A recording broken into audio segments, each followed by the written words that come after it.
In the matter of Velasquez versus Sieber. Parties have been sworn in. You may be seated. Gentlemen, have seats, please. Ms. Velasquez, Mr. Sieber was a friend of yours, and you claim that he owes you for some expenses from a trip to Spain that you took with him. That's correct. Or that he took with you. Mr. Sieber says there was never any agreement to pay you back any of the money you expended on his behalf, while acknowledging that you did spend money on him for plane tickets and some hotel expenses. Is that right, Mr. Sieber? That's correct. Okay. So let me turn to you first. I'd like you to tell me something about yourself. Okay. I'm from Manassas, Virginia. I met Lydia in New York. I didn't ask you where you met her. I asked you something about yourself. Something about myself? Yeah. First, why don't you tell me how old you are? I'm 22 years old. And what do you do for a living? I sell cars. And how long have you been selling cars? For about 8 months now. Is that what you want to be, a car salesman when you grow up? No, but it pays well. What do you want to be when you grow up? Own my own business. What kind of business? Maybe a daycare. A daycare? Yeah. You like children? Love children. Why do you think that you have what it takes to guide young children into maturity? Stand up straight. First, the first thing you have to know is that you don't have to lean on anything. Yes. A table, a woman, anything. So what I want you to tell me, Mr. Sieber, is since your life's ambition is to own a daycare. Yeah. Yes, try yes. Yes. That's the first thing you have to do with children, teach them how to speak. And since that is probably one of the most laudable professions to guide children, I want you to explain to me what personality traits you believe you have that would qualify you to guide the future of America. I want you to think about that, Mr. Fastmouth, before you answer my question. Because I want you to think of what it is. Because as you see from this little repartee that we're having between us, I can swallow you up alive. We understand each other? Oh, we understand each other. Very good. So I want you to think very carefully, Smarty Mouth, why you believe that you can, with your talents and what those talents and moral qualities that you have are, to guide the children who are the future of America. Because I'm consistent and committed. Committed to what? Committed to be able to learn whatever I have to learn to be able to teach children. Okay. Now let's talk about your moral qualifications. You sell cars? Yes. Did you ever exaggerate to somebody when you sold them a car? No. Never? No. So when you're negotiating with somebody, you're always right up front. When you say, listen, my manager won't let me take a penny less than for this car, and I'm going to give up most of my commission so that you can have this car, because I want you to have this car. Of course. That's totally honest. Oh, yeah. Never said anything that wasn't true. No, ma'am. Okay. I want you to do this for me, Mr. Sieber. When you open up your daycare center, yes, ma'am. Let me know where it is. Okay. When did you take this trip with Miss Velasquez? We took it March 31st. And how long did you go for? 6 days. Who went, Mr. Sieber? Myself and Lydia. Just the two of you? Yes, ma'am. And I assume, Miss Velasquez, from reading your papers, that you had a little bit of a crush on him. I did. Now, what makes you think, Mr. Sieber, that even though Miss Velasquez had a crush on you, she was going to pay for your tickets? Well, when I got the car early in February, and she asked me to take the trip with her, I told her that I would take the trip, and she said that she would cover the flight expense if I would go with her. When we got over there, the first night that we were there, advances were made, and I told her I wasn't looking for anything further. And after that happened, we got back to Northern Virginia. I started getting calls. She wanted money. So, because the advances were denied, she decided she wanted payment. Why did you go with her, Mr. Sieber? Because I liked her as a friend. Did you tell her that? Yes. Oh, tell me what you said to her. Exactly that. Let me hear. I like you as a friend. When did you tell her that? Many times. In New York, when I was with her, over the phone. When she called and asked you to go to Europe with her, did she say why she wanted you to go to Europe with her? No. All right, now I'll hear you, Miss Velasquez. Thank you. When did you call him? I didn't call him, actually. He had called me. We initially met, and we went on a really nice romantic first date. We kept in touch. My sister got sick. He was calling to ask me about her. And through the course of the conversation, towards the end of the conversation, I had told him about a trip that I was planning for myself. I thought planning a trip for myself and going to Spain was really what I wanted to do. Then Shannon had called me. He's very charming on the phone, and he expressed his interest in coming with me. No, just not expressing it. What did he say, if you remember? He said, would you mind if I came with you? And I said, yeah, no, that's great. I was excited about the fact that he wanted to go with me on a trip. Now let's get to the tickets. Sure. he had said if he can find a ticket for around $400 that he'd go ahead and, pay me for that. So the next day I did a vigorous search. I'm pretty good at the internet, and I found tickets. I had called him up and I told him how much the ticket was going to be. It was around $444.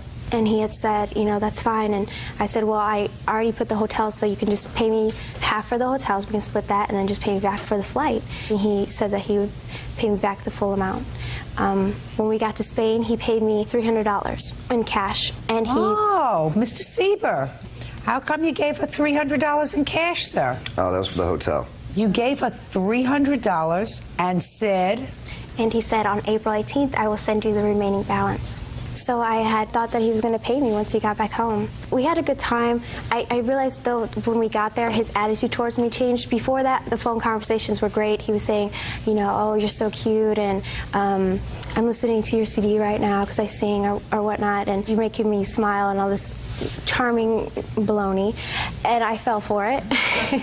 I fell for it like I would, but when we got there, though, his attitude changed towards me. He all of a sudden was cold, distant, and it seemed like I was irritating to him. The bloom was off the rose. It was. Okay, fine. It fell down and someone squished it. Judge Judy continues in a moment. I've been around long enough, Mr. Sieber, to know that what goes around comes around. And if you're not nice to people, eventually it's going to come back and bite you in the behind.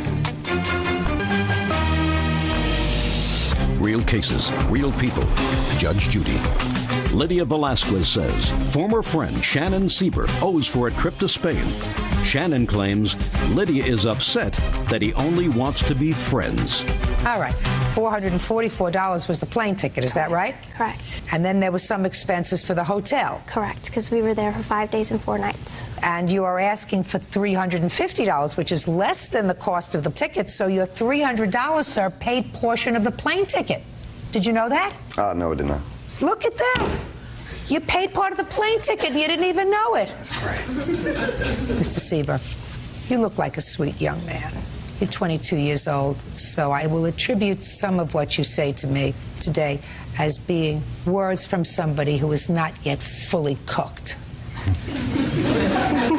Just starting to shave and just starting to feel yourself. So I want you to understand something. You're supposed to have a reasonable moral compass.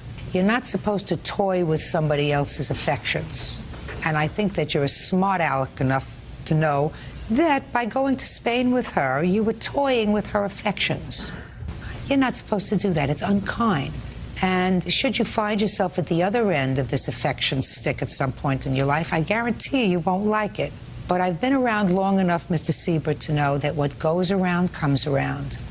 And it may not come around today, it may not come around tomorrow. But if you're not nice to people, eventually it's going to come back and bite you in the behind. We understand each other? Clearly. Good. Judgment for the plaintiff in the amount of $350. That's all. Parties are excused. You may step out. It's just sad when friends have to start suing each other. I'm just happy that I'm going to actually get my money back. It was never a relationship to begin with. It was all made up in our mind. I might have been misled by him. It was made very clear before we left it was what it was. There was going to be nothing more. Not the person that I thought he was. She's a nice lady. He's just being rude. We were only friends, and that's all it would ever be. We're not friends anymore. And now the next case. All parties in the matter of Kurlanchik versus McEnany Burt. Step forward. 24-year-old teacher Jennifer Kurlanchik is suing her friends, 23-year-old student Paul McEnany and 24-year-old inventory controller Mike Burt for damages to a Hummer limo she rented on her birthday. Jennifer claims they broke the sunroof. Ms. Kurlanchik, you rented a limousine to celebrate, I assume, your 24th birthday, and you invited a whole group of people to go with you. Two of the people you invited were these two gentlemen here, who, according to you, got a little out of hand and caused damage to the limousine. You were charged for the damage, and you want them to contribute to the cost of the damage that they did themselves. They say everybody was sort of involved in the nonsense, right? Yes. Yeah. How old are you? 23. What's your first name? Paul. 24. Mike. First name. Jennifer. What do you do for a living, Jennifer? I'm a special ed teacher. Paul? I'm a student and I bartend. Student of what? Student in advertising. Logistics management and work as inventory control clerk, and as well as go to school. Look what responsible people we have here. When was your birthday? February 29th. How big was the limousine? It fit 15 people. It was a H2 Hummer limousine, so it's pretty large. I've seen those things driving in the street. You can see them coming about a block away. And how do you know these? And how do you know these two guys? We're friends. We're in the same fraternity, sorority. We're all friends. We're friends. We're friends. What kind of damage was done to the limousine? The emergency exit window flew off on a major highway, shattered pieces, and I was charged the damages. You mean the roof, like a sunroof? Yes, it's actually a moonroof, and it flew off. There's 3 ledges to unlatch, and the boys unlatched it, and around 2:30 in the morning, it flew off. I didn't see it fly off. That's my witness saw. How do you know it was these two boys that unlatched the moonroof? Well, when the incident happened, Mike looked at me and said, "Don't worry, I'll take care of it." And I didn't know what actually had happened. I was like, okay, fine, you can take care of it. After the incident happened, Paul comes up to me and he says, well, I was touching a button that made the sunroof go up and down. And that's where I was like, oh, so Paul and Mike were doing it. They were also at the back of the vehicle where the sunroof was located, along with Tracy and one of her friends. So that's all that you know about how this happened? Mm-hmm. Step up. Tell me your name. My name's Tracy. Tracy what? Thompson. Were you sitting at a location where you could observe these two young men? The way the limo was set up is there was 2 doors in the back. There was a bench seat that went across there, and I was sitting right there. At the top where the moonroof was, there was a stereo, buttons to turn on the lights in the bar. At that point in time, I had seen people playing with all the lights because lights were changing, everything was moving around. Then all of a sudden, moonroof flew off the top of the car. It was gone. Both of these two looked at each other like, what do we do now? So. How many people were sitting in their general vicinity? There was one other person sitting next to me, and it was me. It was these two in front of us. And then the rest of the limo went down with people sitting all the way down in the front. Now, you say other people were touching the buttons, other than Mike and Paul? Not that I know of. So it was just Mike and Paul touching the buttons? They were the only two that could touch the buttons. There was nobody else around. Okay. Judge Judy continues in a moment. I told everybody in this limousine, you cause any damage, you can be responsible for it, because I had to sign basically. Shh, shh. Where are you now? Here. What is here? Judge Judy. Real cases, real people. Judge Judy. Jennifer Kurlanchik says former friends Paul McEnany and Mike Burt owe for damages to a limo she rented on her birthday. The men claim they didn't do it. Okay. Did you say to Jennifer when the moonroof flew off, don't worry, I'll take care of it? That's correct. I did say that, but that was at the end of the night. Okay. Now, when you said, don't worry, I'll take care of it, were you referring to the moonroof? No, I was referring to the driver, because he was getting a little irate and telling us, who's paying for it, who's paying for it? And as we stopped the car, exited, I told her, you know, we're going to take care of it. We're going to help you out as far as talking to the limo driver, saying who was at fault, and this, that, and the other. Not this, that, and the other thing. So you said to her, don't worry, I'll take care of it, because you were going to explain to the limo driver whose fault it was. Mm-hmm. Did you do that? Well, no, at the point in time she asked me to leave, so I left. So you didn't? No. Well, let's say that you did go to the limo driver to explain whose fault it was.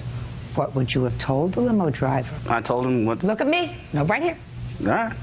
Basically, I told him... Not well, basically. I would have told him that it wasn't explained to us that this is an emergency escape hatch, because they said later on that it's an emergency escape hatch, and it was labeled. No, it wasn't labeled, and the driver never explained to us. Then you were going to be arguing with him.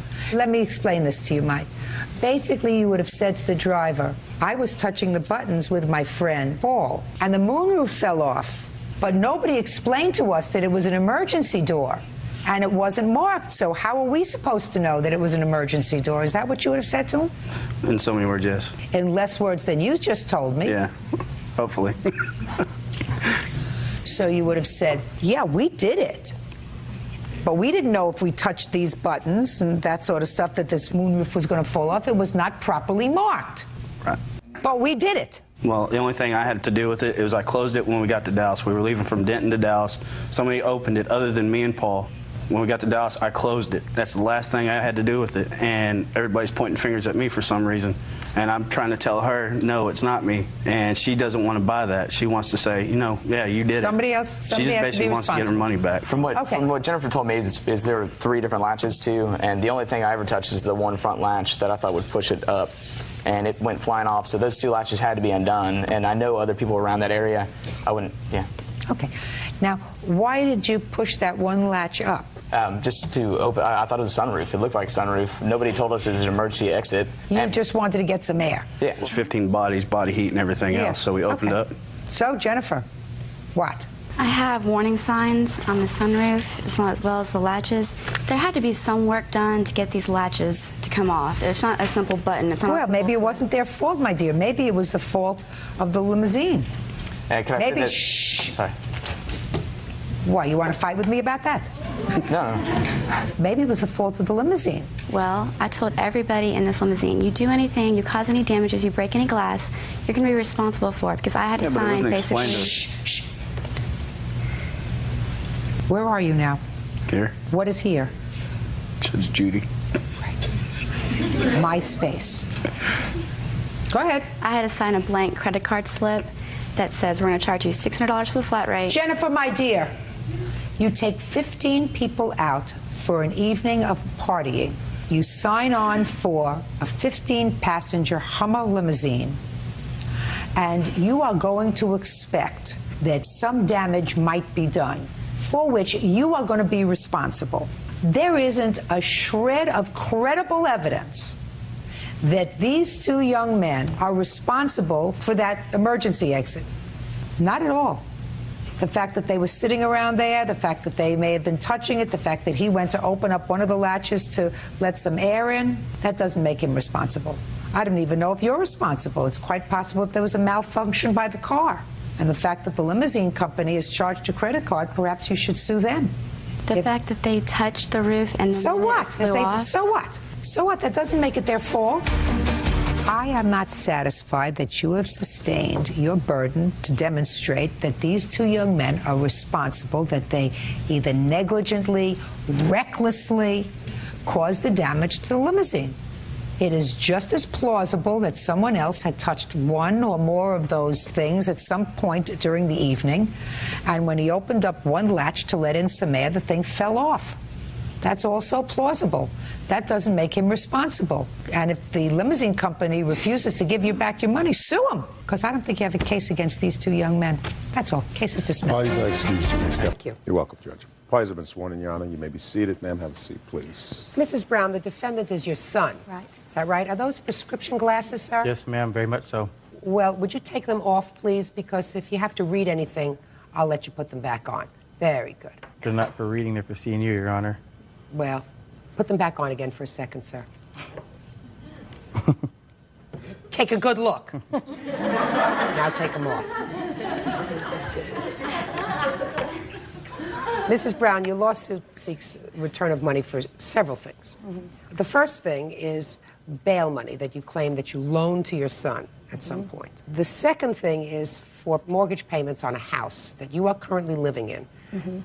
And from what I gather from your complaint, there was some sort of an arrangement that your son would make the mortgage payments on this house, and ultimately the house would belong to him. You would live in the house, take care of your grandson, your son, correct? And then there was some sort of an altercation with your son, you put him out of the house, and you believe that he should continue to make the mortgage payments on the house as per your agreement. No. Oh, good. Glad to hear that. I am only asking for a mortgage, well, it's not just mortgage, it's household expenses for the month of August, which he lived in my house. That was August of 2001 was the last month that he lived in my house, and he did not pay anything. Okay, so it's just for 1 month. It's just for 1 month. And it's $1,500 for the household expenses because that was our agreement. How much was the mortgage payment? $758. Okay. How much was the bail? The bail was $1,000. And you have proof of that? Yes. I have a bank statement here where I took the money out of the bank. No, I need the bail statement, not where you took the money out. I could not find it. I looked and looked, and I could not find the bail statement. I don't know if he has it or what. All right. And the second thing that you want is for verbal abuse, which you don't get paid for, because you're suing him for $4,000. Way over. Okay, and the mortgage payment is $758. Okay, let's get to the bail first. Tell me the circumstances surrounding this bail. The bail was, he was driving a car that was illegally licensed, and he got pulled over, and they took him to jail. And I can't remember if he had some other... When was this? This was in June of 2001. Does that sound familiar, sir? It sounds familiar. In January, yes. January of Yeah. 2001? No, it wasn't January. It was in the spring. The weather was beautiful. Oh. Were you taken to jail, sir? Yep. Did you have bail? Yep. Where'd you get it from? I have retrieved bail from Michael, a friend of mine. My mom has put up collateral for her house more than once, but just collateral. No, I paid $1,000 and the collateral for that particular bail. The one he's talking about was for another charge that he was charged with, and his friend Michael did pay that bail for him because I had no more money to pay any more bail. Why do you think your mother would lie about posting bail for you? That's going to be the whole case. She's used her collateral more than once. I've asked her More to than use... once for your bail? Yep. Well, Yes, how many ma'am. times have you been arrested, sir? A few. How many is a few? A number? Do you not... Are you telling me you don't remember? Well, Your Honor, I've absolutely been in trouble. I haven't recently, but yes, I've been in a deal of trouble and asked her for collateral at least 4 times. Okay, well, this time she says in June of 2001, she also had to post the bail. So if you can't remember how many times you've been arrested, maybe you don't remember who posted the bail all the time. I remember exactly who posted the bail, Your Honor. Well, who posted the bail in June? Michael. She said that that was in January. No, he There said was no that arrest in June. I was only arrested in January. I went to the court I dates. could I be know wrong what the with date the is. month. It was in the spring. Those two cases were very close together. Okay. Tell And me, Mrs. Brown, did you get a call from your son from jail? Yes. Well, tell me about the phone call. Maybe that will He jog just his called memory. and said that he had been arrested and he needed to get bailed out, and could I get the money? And I said, yes. The money that I used was money that was supposed to stay in the bank. That's why I am asking for the money back, because the money was for something else. What was it for? It was for, we were going to do some work on the house. Let me look at your statement. You say that you took out $1,000 so that you would have exactly when you took out the $1,000. Well, this is showing up on my June, so that's why I said June. Well, it would tell you the date in June. 6/4, $1,000. Now, tell me exactly where you took this $1,000. Look at me. I bailed him from a bondsman in Tacoma. I could not find that bondsman. I looked in the phone book and I made calls and I could not remember the name of that bondsman. I bailed him out. He went to court. And then, of course, you don't get that $1,000 back because that was the 10%. Let's get to the house payment in August. Did you, in fact, live in the house in August, sir? Yes, ma'am, I did. Beginning of August until when? Till, actually, I think it was after, it was more like the 1st or 2nd of September, I think. And your arrangement with your mother was that you would take care of the household expenses? The agreement of me buying the home was me buying the home, yes, and everything involved with it. Did you pay for August? The money for paying for the August rent was supposed to be paid on that Friday. Something had come up, I didn't get to it. That Friday night is the night that she came home and did her rampage and called the cops and kicked us out. That night, Friday night, assuming that I'd already paid, which I had not gotten a chance to pay yet. But So it's due the beginning of August, not the end. it gets paid, Your Honor. It gets paid every single month. So your mother is correct that you did not make the $1,500 payment that you were supposed to make? Yes, ma'am. Oh, okay. Is there any defense to that $1,500, Mr. Brown? Yeah, she threw me and my son out in the street in the middle of the night. Judge Judy continues in a moment. You must have had some lollapalooza of a fight with your mother. There was no fight. You mean your mother went through a psychotic episode? She does not like my son's mother. That's not what happened at all. And later today, I don't remember. It was such a long time ago. It's not so long ago in the scheme of things. You know, I have the emails when I had gotten the order of protection, and... Let's get to the money! real cases, real people. Judge Judy. Sandy Brown says her son Henry Brown owes for 1 month of household expenses. Henry says his mom threw him out on the street in the middle of the night. Go ahead. I came to give her the money for that mortgage the next week after she had told me I couldn't come around, told me I couldn't have my stuff, told me my son couldn't have his stuff, and I'd come to have a couple cars towed at her request, at which time the police were called by her. Well, you must have had some lollapalooza of a fight with your mother. There was no fight.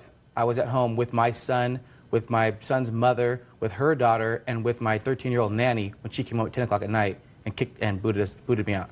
You mean your mother went through a psychotic episode? She does not like my son's mother. That's been her issue for about a month before this happened. That was her only issue. We had a fight about her before she left, I think it was on a Wednesday, and she came home Friday evening, and her first words were, she has to leave, she has to go, she has to leave. And I told her, no, it's 10 o'clock at night, and she got on the phone, called the cops, and told the cops I had been abusive and everything else. I'm standing there with cooking utensils, cooking food. Why did you put your son out, Mrs. Brown? That's not what happened at all. Well, what we happened? had been having an argument that whole week. About what? I did want him to move out because I didn't appreciate him yelling at me, getting in my face yelling at me. I did not appreciate him saying derogatory remarks about me. This is my home. I've lived here for 28 years, and I didn't feel like I had to put up with it. They had taken it upon themselves to move my furniture around. I did not yell at him. I said, Hank, I don't want callers spending the night here. That's what I told him. And he just started yelling at me. And I said, okay, you need to move out. And he says, I'm not moving. I said, either you move, I'm going to go, or I'm going to call the police. He said, go ahead. So I said, fine. So I did. He had a warrant. He left so he wouldn't get arrested. 2 weeks later. What did he have a warrant for? I believe it's non-payment of child support. He has an older daughter. Then on that Monday, which was like the 3rd of September, I went straight to court and filed for a protection order. Okay. He came to pick up his cars. I called the police, gave the police a protection order. They served him, and he went to jail on that same arrest warrant 2 weeks later. Not on anything that had to do with you? No. Didn't have anything to do with me. Okay. Did he ultimately get his personal property and his son's personal property from the house? Well, yes, he did. And by the way, when we went to finalize the protection order, I told him then, I need your stuff out of my house in 2 weeks because I need to have a roommate move in with me because I can't afford this house by myself. He never came. Ultimately, I put his son's bedroom set on the deck. I told my son, tell him to come and get Hanky's bedroom set before it is ruined, because by then it was like the end of October. He never came. Where was he living? Around. With his son? With his son. He's still living around with his son. Okay. Well, I don't have a counterclaim for that. And in any event, I find that you did, in fact, post his bail, $1,000, and he owes you $1,500, almost acknowledged for August of 2001. So I'm entering a judgment for $2,500. Thank you. That's all. Oh, he's not excused. You may step out. This woman, out of spite, has put me and my son out of our home that we had a good faith agreement on. The agreement was if I died, he could inherit the house. Don't trust nobody. I guess he thought I was going to die in 2 or 3 years. I don't know. And now the next case. All parties in the matter of Poulter versus Miller. Step forward, please. 53-year-old truck driver Craig Poulter is suing his ex-girlfriend, 28-year-old purchasing agent Heidi Miller, for an unpaid loan to buy a car. Heidi says Craig bought the car as a gift. Mr. Poulter, you claim a loan to the defendant in the amount of $3,000 some odd so that you could purchase a car. Yes. The defendant says it was never a loan, never intended to be a loan. What was your relationship to the defendant? Well, Heidi and I had met in about June of 2000, and shortly thereafter started dating and ended up in a boyfriend-girlfriend relationship. And during the course of that relationship, which lasted about 1.5 years, Heidi had mentioned that the vehicle she was driving at the time was being too costly for her to afford. We discussed the situation and came up with an idea that at the right time, when the right car came along, to purchase a different vehicle, and then she would be able to get rid of the one that she really couldn't afford owning. Was it a leased car that you had? Yes. It's a lease? Yes. And how much was the lease? $369 a month. So does that sound right so far? Yep, pretty much. Okay, go ahead. So it was the 25th of June, 2001. And we spotted a nice-looking used car for sale by private owner. We decided to stop and take a look at this vehicle, knowing that she would sooner than later be getting rid of the Blazer. When we came back from the test ride, I told her that if we can make the right deal with the gentleman for the right amount of money, I think it would be a good car for her to have. Okay. And at that time, I said, as far as paying me back for the car, we can work that out later. Let's first take care of what's important, is to get you a car. Are you telling me that you had a discussion with her at that point about paying you back the money? There was some short discussion about it. It wasn't a real long conversation. I mean, it might sound right. It sounds right to me that you might say, listen, if we can make a good deal on this car, let's do it. But it doesn't sit right with me that you would say at that moment, and then we'll talk about paying me back, you know, later. Do you understand what I'm saying? Yes, I do, Your Honor. Okay. But there was some mention of that getting a payment plan set up down the road or something, but I don't remember exactly at that what it moment. I'm talking about at that moment. Yes. All right. I'm not sure if I believe that. Go ahead.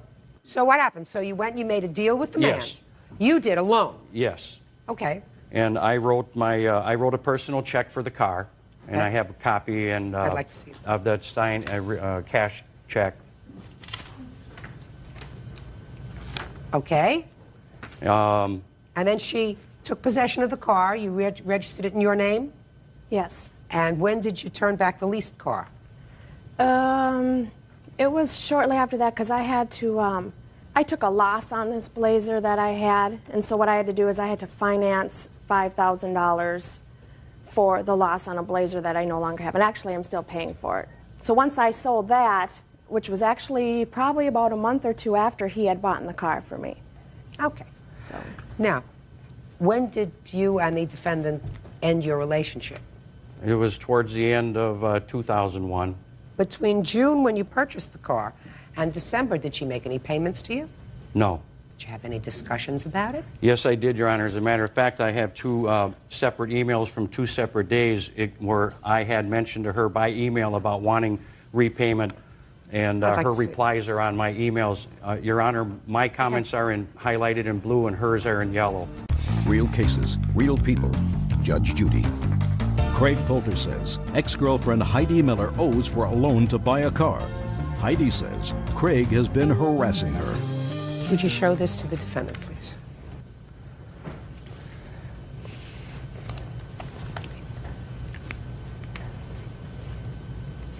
Okay. Ms. Miller, those emails, especially yours, don't seem consistent with your defense, which is that this car was a gift. The reason, if I said those things, I don't remember. It was such a long time ago. It's not so long ago in the scheme of things. But I said this basically said those emails to appease this man. He's very controlling of me. I had to get a restraining order against him after all this whole thing. It was just to get him to back off. Just a second. These were in September. You didn't break up with him until later on in the year. Actually, we broke up in September. It was such an on and off relationship. Well, then it was back on again. No, it was not. Well, you want to go on and continue then and tell me about these emails that you sent, which seem to indicate that he was telling you, don't worry about getting a part-time job to start to pay me back. Because you said, I'll get a part-time job and pay you back. He said the most important thing is that you get a good full-time job, Which and then you can start paying me back. And you say, I'm really stubborn. I know I want to pay you back, and I'm going to pay you back. You say that on 2 separate occasions. Just to appease him, because he was harassing me with phone calls and with different emails that I don't keep every single email that is sent to me. I'm sorry that I don't. But if I could, you know, I had the emails when I had gotten the order of protection, and let's get to the money. I don't owe him for it. It was a gift. At the time of when we purchased the car, we never talked about anything about that I was going to repay him or anything. He went and took for a test drive. I had nothing to do with the car. Okay. He came back to me and said, this is a good car for you. Okay. Your Honor, I also have an audio tape recording that I made of a conversation between Ms. Miller and I. We have queued up one of the most important parts of the tape. I'll hear it. Thank you.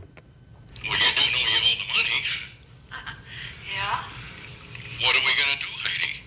I don't know. I can't believe in all this time you haven't been able to send any money at all. Exactly, me either. The things are tight. Okay, plain and simple, Heidi. What is the next step? I don't know. I asked her point blank on the conversation, and it's in this tape. I said, Heidi, are you trying to say that you don't owe me the money for the car? And she very frankly answers, no, I know I owe you. No, it's clear to me, sir, that she owes you for the car. It was just miscued. It's clear to me that she owes you for the car. She acknowledges on the tape she owes you for the car. She acknowledges in the email she owes you for the car. Right, and I have my Only daughter today to she says she doesn't owe you for the car. No, that's... Only today. Now, If you had $369 of car payments for a Blazer that you couldn't afford, and if you gave him $100 a month, which would cut your expenses substantially, then you could pay the car off in 30 months and you wouldn't have a problem. Or if you gave him $50 a month, but you gave him nothing. Well, I had to pay for that Blazer loan, that $5,000 loss. Whose fault is that? Is that his fault? Yes, because he told me that was the best thing for me to do, was to get rid of that Blazer. Hey, listen. That's what he told me to do. You look like a very strong, strapping girl, and there is absolutely no reason why you let somebody else make decisions for you. Sounds to me as if you made your own decision to lease a Blazer. You could have leased a car that you could buy or lease for $150 a... Yeah, this is case number 456 on the calendar in the matter of Wells versus Howells. Parties have been sworn in. Judge, you may be seated. Ladies, have seats, please. Mr. Wells, according to what I've read, sir, you and the defendant had a glorious 11-year relationship. Sometimes on, sometimes off. Now it's off. It's over. But about 2 years ago, when it was over, it is your claim that Miss Howells, while you were incarcerated on some kind of domestic dispute, she stole all of your personal property. So that's the first part of your lawsuit, that you want your personal property from 2 years ago. Yes. Then, more recently, in 2002, you got back together again. And you claim that you proposed marriage, and you gave her a ring. And then a month or so later, the relationship ended for good, so you want the ring back. Yes. Miss Howells says that she deserves the ring. She doesn't even address the stuff, but she says she deserves the ring after 11 years of being with you. And she's counterclaiming because she says in November, which is the date of the final breakup, that you assaulted her, and she wants to be compensated for her pain and suffering, whatever medical bill she has. So I'm not going to get into what you say Miss Howells took 2 years ago, and I'm going to tell you why, sir. Have you been incarcerated for the last 2 years? No. Then would you like to tell me why you did not pursue this matter for 2 years? Well, Your Honor. I know who I am, so just tell me why. The reason why is because we have been together and on and off so many times that I've lost count, and these things that I want are things that I bought with my own money. I've paid Ms. Howells numerous amounts of cash and dining and trips to Mexico, et cetera, et cetera, et cetera, and I've been slapped in the face, and I'd like to have my things back. Well, you should have been more vigilant, Mr. Wells. Courts are set up to deal with divorces. They're not set up to deal with almost marrieds, almost togethers, 11-year relationships that don't pan out. You had 2 years in which to act, you didn't. But I'm going to get to the ring for a second. Where's the ring, Miss Howells? The ring, I returned to Costco in Medford, Oregon, and gave them a picture of the attack of my right arm, and they returned the money to me. How much money did they return? $1,099. That's what you owe him, $1,099. Is that what you paid for the ring, Mr. Wells? Yes. An engagement ring is given in anticipation of getting married. You didn't get married, you don't keep the ring or the value thereof because you returned the ring. You don't keep the cash because you feel as if you deserve it. You don't. If you're foolish enough to live with somebody who abuses you and who makes your life miserable, that's your problem. You don't get to keep the ring. So you get $1,099, sir, on your complaint. Okay. Now we're going to get to your counterclaim. I want you to tell me what happened in November when you claimed that Mr. Wells assaulted you.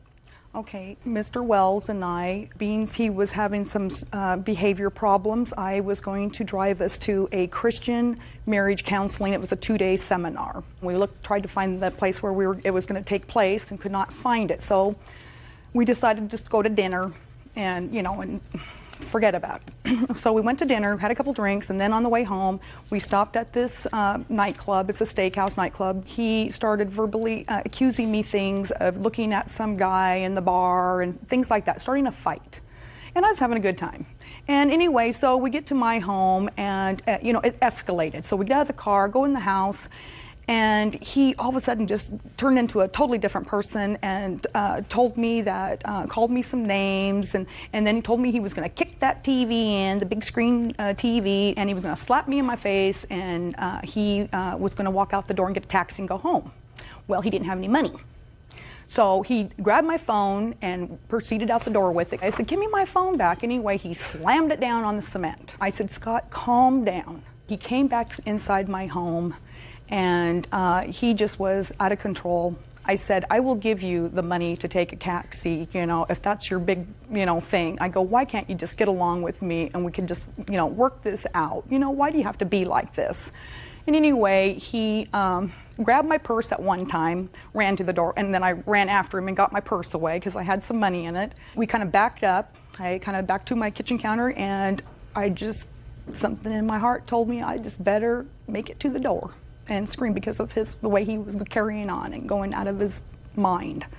And anyway, so I ran to the door, got the door open. I opened the door with my right hand, and he immediately, and I got to scream out for help, and he immediately grabbed my right arm. It's really hard, and he covered up my mouth, dragged me to my office. It's a second bedroom I use for my office. He dragged me in there and told me the police are going to come, oh, you know, and how much he loved me, and he just carried on, you know, please, you know, tell him I left, you know, because actually when he grabbed me on my arm and grabbed me around my face, I thought he was going to kill me. Okay, so he grabbed you by the arm, yeah. put his hands across your mouth and said, please don't scream because the police are going to come. Yes. Tell them I'm not here. Okay. Let's go. Okay, so then the police came, and anyway, he hid in my closet, and they pulled him out of the closet, but he had put something in one of my shoes. What did he put in one of your shoes? I have the police report, Your Honor. What did he put in your shoe? Meth, drugs. Drugs. So who was arrested? He was arrested. What about I didn't press charges. What about you? No, I went in and did a urinalysis in my bathroom. They gave me the cup, and I'm clean. You know, What about him? No, they took him to jail. Judge Judy continues in a moment. I'm not a drug user. So this was an isolated instance? Yes, it was. Yeah, right.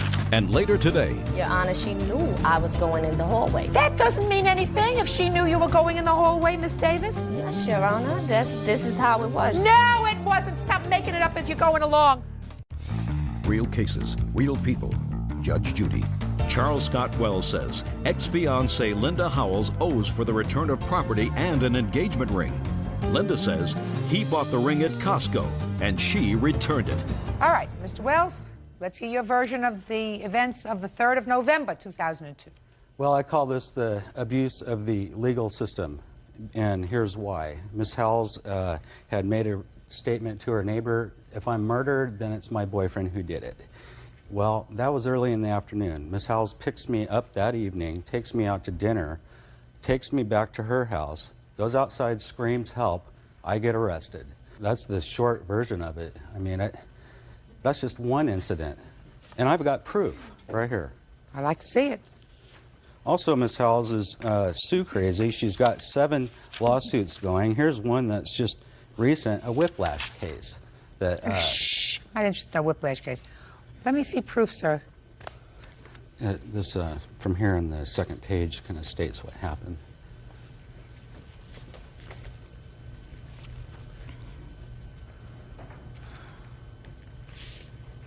Why were you hiding in the closet?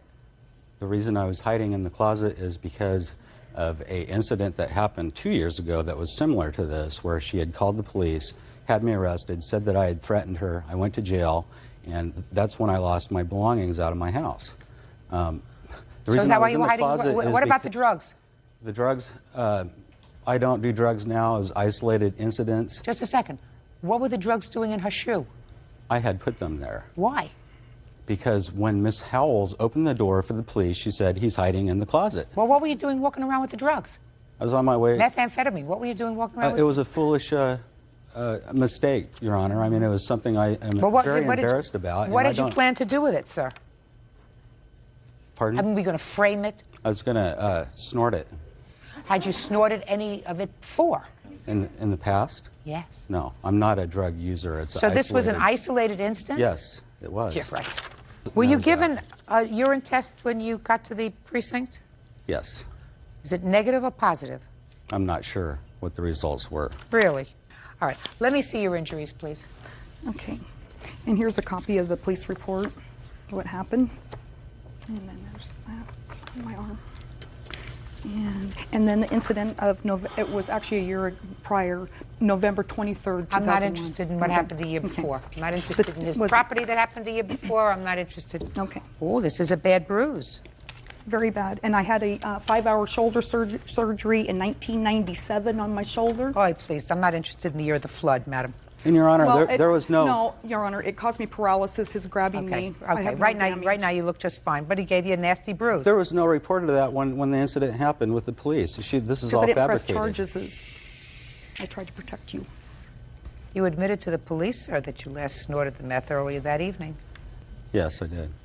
Your Honor, I went down the wrong path there. And Fine, well then what you did, know. sir, you went down the wrong path, and what happened is... But the drugs have not... No, listen to me. You went down the wrong path, sir, and what happened when you go down the wrong path and you snort drugs earlier in the evening, your behavior changes.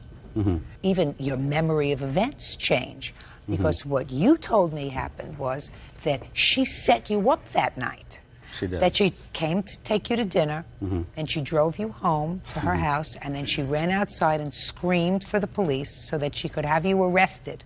If that's really what you think, I feel sorry for you. If that's what you want me to believe, I feel sorry for me. Because it's not what happened, sir. Well, Your Honor, What happened is you got into an argument with her. You were behaving irrationally. You were a little bit sweaty.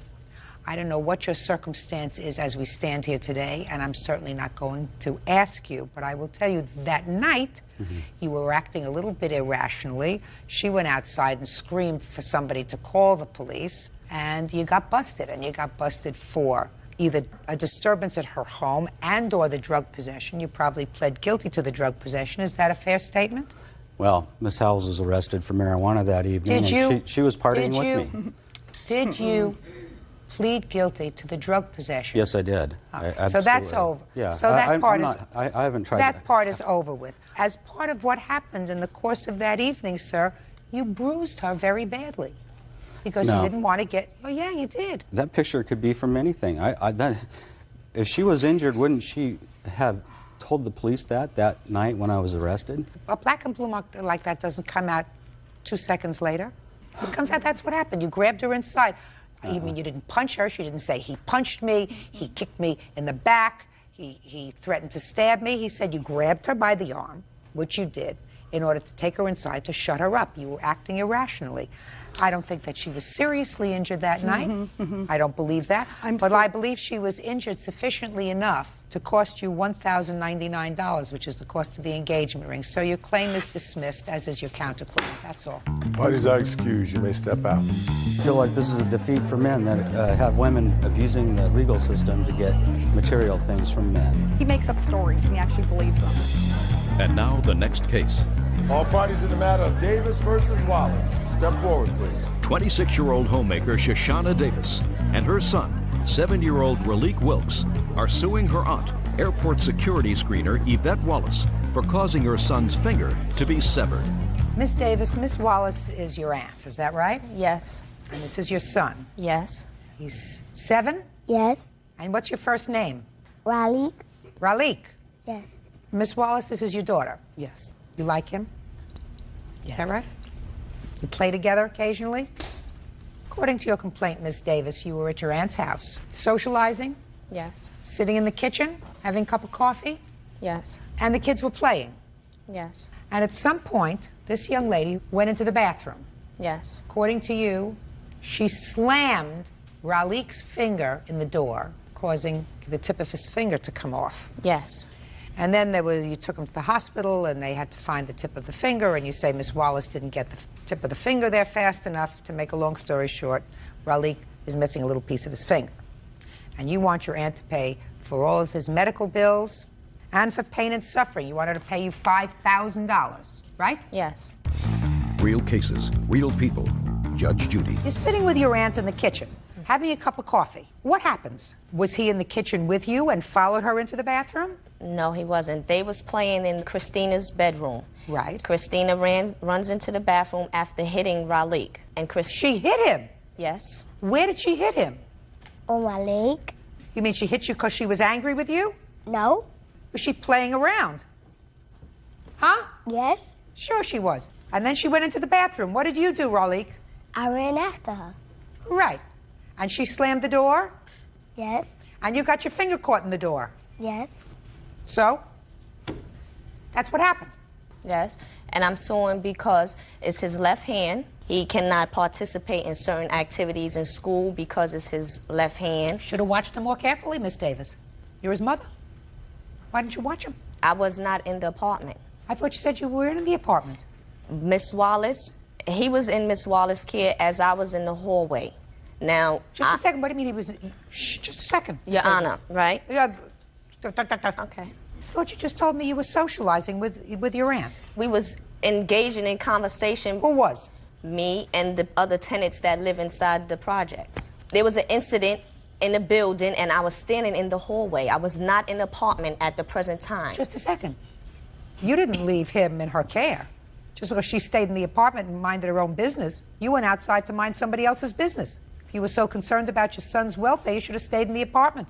You're right, Your Why Honor. do you blame somebody else? No, I'm not blaming her at that matter. I'm blaming her because we do conjugate like that. Fine. Well, then why are you blaming her and suing her for this incident that occurred that had no fault on her part? Okay. None at all. Her daughter was playing with your son. He ran after her in the bathroom. Yes. She slammed the door. Yes. And he got his finger caught in the door because Yes. he put his finger in the door. Why should she pay you $5,000? Why? Because while we was there, no one ever, Christina never apologized. Plus, because of his, this is permanent defective. But He that has to doesn't have mean that surgery. just because he's got a permanent injury doesn't mean that your aunt is liable for that injury. Why not? If it was done in her house in... You brought your child there. Yes. You are responsible to supervise your child, not her. You. Yes. If you had brought your child there and said to her, will you supervise and take care of Ralik while I go to the store? But Your Honor... I'm speaking. Okay. And she said, I will take care of him. Then you might have a case against her for inadequate supervision. Yes, Your Honor. But you're there. You're his mother.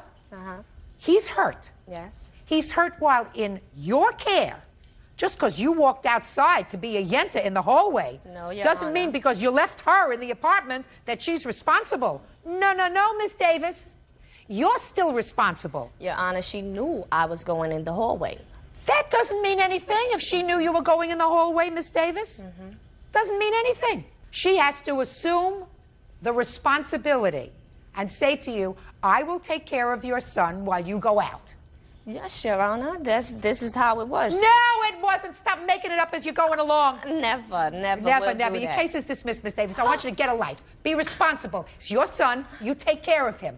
Not somebody else. It's not her fault. But, Your Honor, you didn't even look at his finger. It doesn't make any difference what happened to his finger, madam. He's your child. You are responsible for supervising him and taking care of him. And don't make it somebody else's fault. It was your fault that you didn't watch him more carefully. If you did, he wouldn't have had his finger chopped off. It's not her fault. She went into the bathroom. They were playing. She slammed the door. This is Riley. Parties have been sworn in, Judge. You may be seated.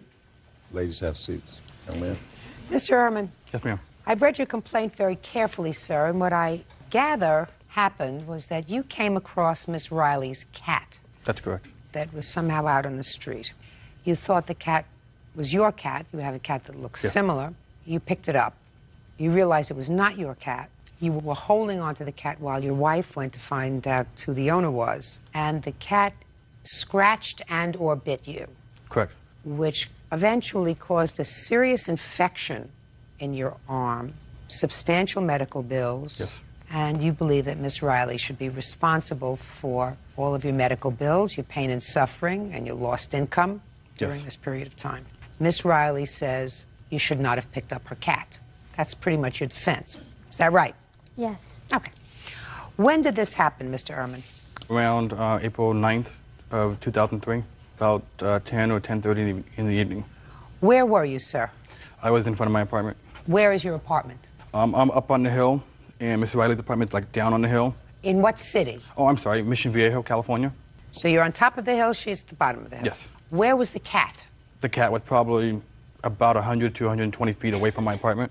What did the cat look like? You have a picture? The cat looked almost identical to the picture that I have of my cat, Can I see? and that's one of the reasons why I approached that cat, thinking that it was my cat. Who were you with, sir? I was with my wife. So you picked up the cat. Yes. It was 10:30 at night, so it was dark. But once you picked up the cat, did you realize that the cat was not yours? After I picked it up and had it in my arms, I noticed that the tag was slightly different than mine. So the cat had a tag? Yes. What did the tag say? It was a round tag, and it had Erin Riley's name on it, along with her phone number. And what happened next, sir? Once I discovered it was not my cat, I advised the wife to go ahead and contact Miss Riley because it was late at night, and our community that we live in is infested with coyotes. And I was concerned for the safety of this cat because of all the coyotes. So did your wife contact her? Yes, my wife went upstairs and contacted her. Step up. So far, is that correct? Yes, it is. Okay. What happened when you called Miss Riley, Mrs. Ehrman? I informed Miss Riley that we spotted her cat, which looked similar to our cat. You know, do you want to come and obtain your cat? She said, okay, I'm on my way up. I informed my husband she's on her way up, but our complex... So you came outside after you spoke to her? Correct. And you went over to your husband. Your husband was still holding the cat? Yes, he was. And you said she's on her way? I informed him he's on her way, and I was walking down the hill to escort her up. When you called and said, we have your cat, did she say anything else to you? Not much of anything, like, okay, where are you, and where's my cat? Okay. And now when you went down, you found her and you brought her back up? Correct. What happened when you brought her back up? We approached my husband, who now at this point had the cat on the ground. He showed to her what the cat had did as far as scratches goes and a bite on his finger and thumb. She informed us, oh my God, I cannot believe my cat did this. You know, my cat normally does not do stuff like this. So we explained to her, well, we'll clean it up. We wrapped the cat up in a towel and went to the car and drove her cat back down to her apartment. So far, is that what happened? Mm-hmm, exactly. So there's no question that her cat bit and scratched you. Correct. Correct? Mm-hmm. After the bite occurred, I immediately poured out iodine, peroxide, alcohol, and all sorts of salves and wrapped up the wound. I kept monitoring it for the next 2 weeks, and it appeared to be healing on the outside. About 2 weeks later, my hand started getting swollen, and at that moment in time, I totally forgot about the cat bite. I was just trying to figure, okay, what's going on with my hand? And it got really, really sore. And the wife, pretty much ordered me to go to the emergency room, and which I did. And at that moment in time, they thought it was torn ligaments. They sent me over to a hand specialist. He saw signs of something else. He started poking around, and there was no pain in certain areas. And he started jogging my memory and saying what happened. And it just stumbled me again, like the cat bite. As soon as I said a cat bite happened, immediately he ordered me for an emergency MRI. He came in and saw the results and said, you're not going home. You're going to the emergency room now. And I go, what do you mean? And he explained to me that the infection went from the thumb, came down the palm, wrapped around my wrist, and was shooting up my arm. He said if I did not get immediate medical attention, I would have been dead in less than 2 weeks. So, of course, I contacted my wife, who escorted me to the hospital, and I was admitted for my first of 4 surgeries.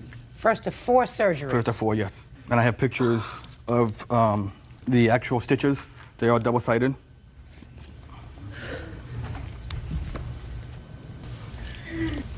Everything okay now? I am going through physical therapy as right now, and the progress is improving slowly, but it is getting better, yes. Now, Mr. Ehrman, did you contact an attorney at any time? Yes, I did, ma'am, and unfortunately, all the attorneys I contacted, when I stated that I lived in an apartment residence as well with Ms. Riley, they felt that unfortunately there was no assets to go after so that I can receive full compensation for what is due to me. What do you do for a living, Miss Riley? I'm a programs coordinator for a nonprofit organization. You have homeowners insurance? No, I live in an apartment.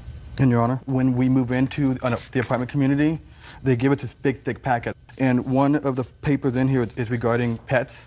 Can I see it? And on this, I highlighted it for you. You live in the same community? Mm-hmm. We live in And on it, it does state that the residents agree to be responsible for any and all damages caused by that pet while on that property. Judge Judy continues in a moment. What is the purpose of an identification tag, Miss Riley? To call me and have me come pick the cat up. If what? If the cat gets out. Well, that's what he did. And later today, you evidently told the state that Miss Eccles was your child care provider. Now, if you think that the state is going to make you a gift, you are absolutely mistaken. Well, how come they... We are not going to make you a gift for committing fraud. real cases, real people. Judge Judy. David Ehrman says neighbor Erin Riley owes for medical bills due to a cat bite. Erin says David should have never picked up her cat. Miss Riley, I've read your answer.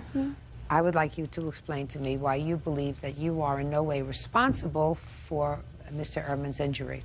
I don't think that he should have picked up the cat in the first place. I realize that my cat does look a lot like his cat, but my cat was hissing and very upset. I feel like he should have put it down. I feel like it wasn't his responsibility to save it from coyotes. Okay.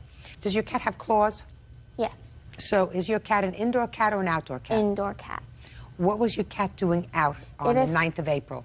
It escaped at around 9:30. I actually went to go look for it for about an hour. Escaped how? It got out my patio door when I was cleaning. Has that ever happened to you before? No. You mean your cat has never gotten out before? No. Is that what you're telling me? No. Is your cat registered with the county No. where you live? No. It has its shots, and I have a shot record. But the tag that the cat wears is not a registration tag, is that correct? No, it's an identification. What is the purpose of an identification tag, Miss Riley? To call me and have me come pick the cat up. If what? If the cat gets out. Right. You put the tag on the cat to encourage people, if they find your animal, to pick up the phone and call you in order to return your cat, correct? Correct. Well, that's what he did. He did no more than accept your invitation. If he picked up the cat and saw it wasn't his and just put it down, he wouldn't have gotten hurt. Isn't that right? That's correct. He was holding your cat, doing exactly what you wanted him to do, which was to call him. It was your invitation. Didn't you ever think of that? I wasn't expecting my cat to get out. Well, if you weren't expecting your cat to get out, then why did you put the collar on your cat with the tag and your telephone number on it? Because my daughter put that tag on my cat. I don't know. I mean, in the case that it did how old get is your out. daughter? She's 9. Madam, your daughter did not put the tag on the cat. Whose name is on the tag? Yours or your daughter's?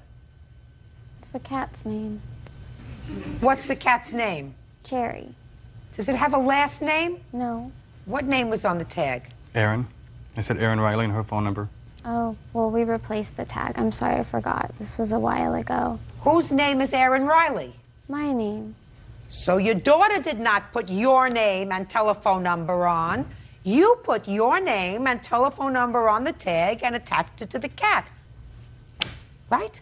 Yes. Your Honor, let me What? make a statement. As far as her statement that she made earlier saying that the cat only got out once, unfortunately that is false. Of course it's brought false. witnesses with me as well that have seen the cat on the premises multiple times, especially near my apartment as well. Is that you? Both of them.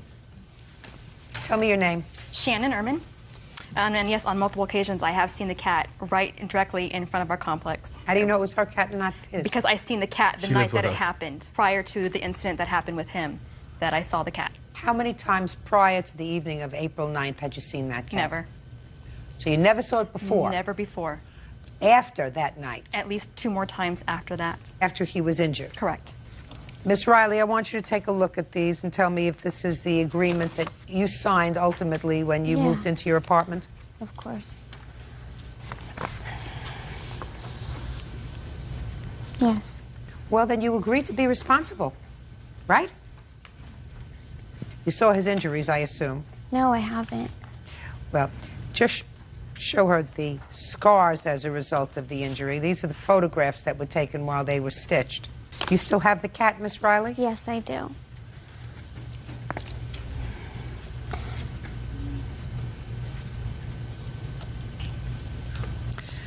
Miss Riley, your cat is responsible for the injury that Mr. Ehrman suffered. There isn't a question in my mind about that. Okay.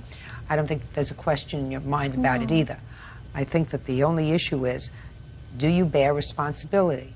I think that by A, allowing your cat to escape, and having signed the agreement with your landlord that you would be responsible for any and all damage, you are in fact responsible. But more so, you encouraged people like Mr. Ehrman to act when you placed a tag on your cat that gave your name and your telephone number and said, please help me if you find my cat that's gotten out. He did exactly what you told him to do. Judgment for the plaintiff in the amount of $5,000. That's all. Thank you. Parties are excused. You may step out. I felt that I was getting nowhere and I had to pursue legal action for what little I could get to pay the enormous amount of medical bills. I'm responsible, but once the cat scratched him, he should have dropped it. And now the next case. All parties in the matter of Bronwyn versus Reed. Step forward, please. 73-year-old salesman Ben Bronwyn is suing 36-year-old dog breeder Renee Reed for $250. Ben says the miniature dachshund he bought from Renee is too big to fit through his doggy door. Mr. Bronwyn, sometime last year you purchased this dog from the defendant, and you purchased the dog as a miniature dachshund. That's correct. Well, the dog, according to you, got a little bigger than you thought a miniature dachshund should be, and this lawsuit is about your demand that the defendant pay for a new doggy door. Right. Because your dog can't fit through the little doggy door that you Not put easily. in. Right. Because he got too big. Right. The defendant says it is a miniature, but she says if she told you that if you were dissatisfied, she would give you your money back, and you didn't want to do that. Not an option, Your Honor. It's not an option because you love your dog. That's correct. So why are you here, sir? I'm here because, first of all, I was told, and I have a documentation that says he's a miniature, right? I have other documentation that says he's not a miniature. Let me see the standard for the breed. Okay. Because even I know a little bit about that. They have to weigh a certain amount if they're a miniature, if they're a regular, otherwise they're ruled ineligible in competition. All right, let's take a look and see what we have here.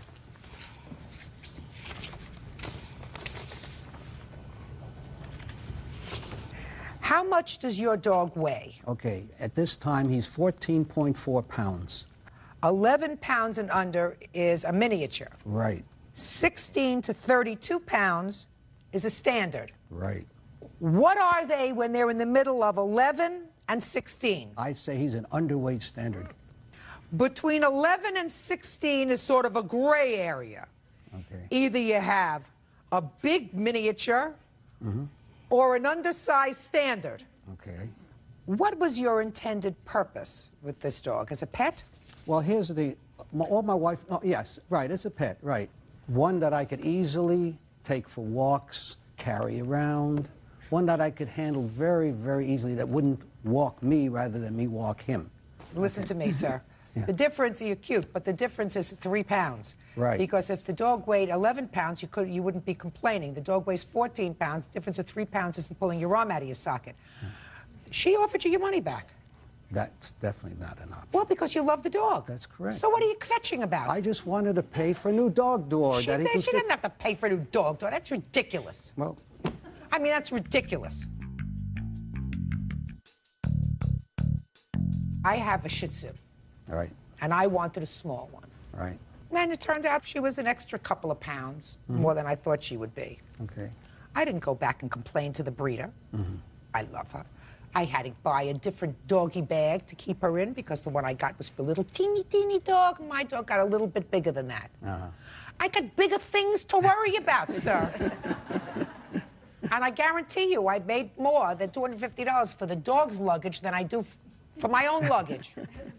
That's Not her problem. She sold you what looks to me to be a noisy, but very playful and very frisky little dog. I've seen dachshunds that are bigger, and so have you.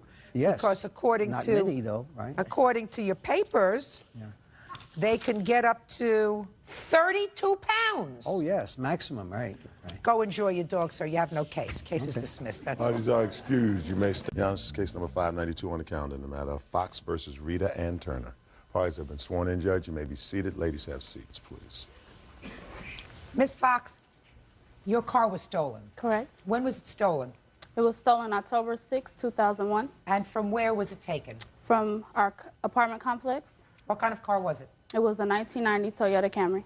And somehow you came into possession of that car, you're going to tell me how, and totaled it, right? Yes, Your Honor. And you want the defendant and her mother to be responsible for the damage. Correct. What time of the day did you find the car missing? The car was missing at approximately 8:20 p.m. Okay. Now, when did you see the car, Miss Rita? October the 8th. Tell me where. They drove up to meet me. Who's they? Marcus and... Marcus who? Your Honor. And who else? Fallon and Renee, Your Honor. So there were 3 people in the car? Yes, Your Honor. And when you said they drove up where? I was sitting on the curb with my next-door neighbor, Laura, and Michelle, watching the kids play roller hockey. They just drove up on the side, just on the middle of the street. Yes, go ahead. And Marcus had asked me to get into the car, and I asked him, whose car is it? And he said it's his friend's car. So I hesitated, but I got in. You got into the car? Yes, Your Honor. You ever seen that car before? I saw him driving it before, like a day before. Okay. Miss Rita, I'm going to ask you some questions, and I want you to understand something. I have this crystal ball that lives with me all the time, so I know everything. So I want you to forget whatever story you told your mother. I want you to forget whatever story you told the police. Because back here, I have this little crystal ball, and I'm going to ask you all kinds of good questions, okay? You saw him driving the car the day before. Where? Around the apartments. And was he driving the car erratically? You know what that word means? Oh, Your Honor. Was he driving it crazy? Oh, yes, Your Honor. Well, not really. He was just driving fast. Yeah? Just around the apartments. We saw him drive by a couple times. How fast was he driving? I'm not quite sure. Was he driving fast enough for you to say, boy, you shouldn't be driving so fast around the apartment complex? No, Your Honor. Well, when you say he was driving fast, what does that mean? Like this? What does that mean? Like, he was just, like, driving, like, by, like, just, like, zoom, and then, like, turning around. Well, the people next to me were like, don't drive so fast. The people that were by Laura. So he wasn't driving correctly? Yes, Your Honor. And that was the day before? Uh-huh, or the night before. So why would you get into a car with somebody who you knew was driving crazy? I was pressured, Your Honor. How were you pressured, Miss Rita? Well, he was just like, come on, get into the car and all this stuff. I don't... All right. So now you get into the back seat of the car. Is that right? Yes, Your Honor. How'd you get into the front seat of the car? We had went out of the apartments. Try looking at me when you're talking. Yes, Your Honor.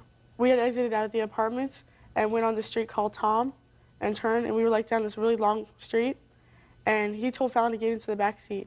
So Fallon had gotten to the back seat, and he had stopped the vehicle, but he had gotten to the passenger seat, and he told us, like, get into the driver's seat, Mary, and drive. Just a second. We went that very fast. You're in the back.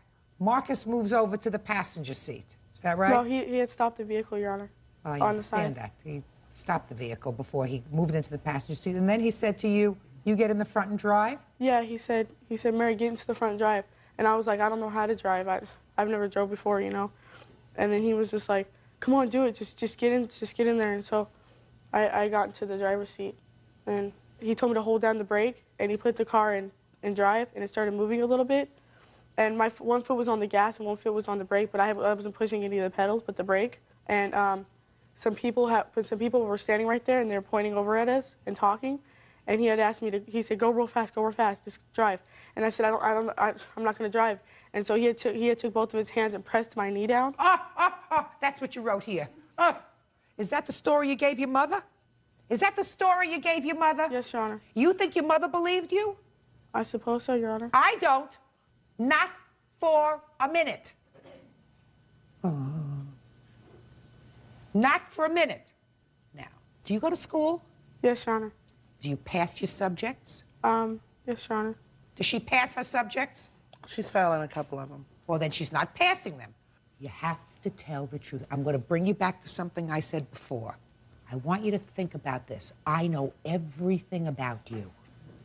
Everything. Now I'm going to ask you the same question. Are you passing all your subjects? No, Your Honor. Which subjects are you failing? Band and algebra. What subjects do you do well in? English. Any? Yes, Your Honor. Go ahead, which ones? English, and I do well in PE and health. In health? How old are you? 15, Your Honor. When you got into the car and got into the driver's seat, was there a key in the ignition? Yes, Your Honor, there was. There was. Did you have to turn the key? No, Your Honor. Because it was already on. Yes, Your Honor. Okay. Now, after you started to go very fast down this straightaway, tell me what happened. Okay, I turned left because I thought I could just pass down the street, and then a truck... No. Explain that to me very slowly. What do you mean you thought you could just pass down the street? Well, I mean, like, just turn so preventing from hitting that wall. There's, like, a wall right here, and there's a pole, like, right next to it. But a truck was coming down the other street, because there's a street right here, and I thought it was going to hit the truck, so I turned it this way, and it flew up on a curb and hit the pole. And then what happened? Marcus said, run, so we all got out of the car and we took off running. Shondell Fox says former neighbor 15-year-old Mary Rita stole her car and wrecked it. Mary says she was coerced by a neighborhood thug named Marcus. Okay. Miss Rita, when were you arrested? About 10 minutes after the car had crashed. How do you think you were identified as the driver? They had all found us. They all got us. How did they get you? Because they were driving up the street and they told us to stop and put our hands on the hood. So that the police were coming from the other direction? Yeah, there's like a street right next to the street. Okay, and you're running, you and your 3 friends. Is that right? No. Marcus took off the other way. He got away. He did? Did they ever arrest Marcus? No, Your Honor. Really? Is that right? Correct. And where does Marcus live? I don't know, Your Honor. Try think very, very hard. Where does he live? I don't know, Your Honor. Approximately where does he live? I suppose the house is next to the apartments. That's where he always walks. I don't know. Used to when I knew him. What do you mean? You used to when you knew him? I don't see him anymore after the accident or anything. Well, didn't you call him or have your mother call him after this incident happened and say, listen, you really had possession of this car. Why don't you come forward? We didn't know his full name. I didn't know. She said she didn't know. Well, now she says she knows. I made her go to the library at the school and look at the last name in the yearbook. What school did he go to? Cheyenne High School, Your Honor. Did you ultimately give that information to the police? My husband did. Good. Okay. Now, can I see the estimates for the damage to your car? See how easy that was, Miss Fox? Yes, Your Honor. Now, I want you to tell me, Miss Rita, why you think you are not responsible for all the damage to the plaintiff's car. Because I didn't steal it, Your Honor. So what? You drove it recklessly. Yes. You drove it recklessly, and you want me to tell you, Miss Rita, you told your mother that the reason you had the accident was because Marcus took his hands and pushed it against your knee, forcing you to press onto the gas, which caused the accident. Is that right? That's what you told your mother. That's what you just told me. Yes, Your Honor. 2 minutes later, you told me that you were making a left turn in order to avoid a truck and a pole and a brick wall. You were making a left turn. You didn't say anything about Marcus holding his hands on your leg while you were trying to... Do I need you? Sorry. You understand? Yes, Your Honor. Now, if you want to go to the effort of having your parents find out where Marcus lives and suing him for his portion, if there is a portion, of the damage, if some judge believes that he was partially responsible for this, you're free to do that. Miss Fox doesn't have to chase down Marcus. You're the one who wrecked her car. What kind of punishment did you receive as a result of this? I got 247 hours community service and a $350 state fee fine. What kind of community service are you supposed to do? I work at municipal pools, cleaning. Have you started that yet? Yes, Your Honor. How many hours? I've done 123, I believe. Can I see your photographs of the accident, please?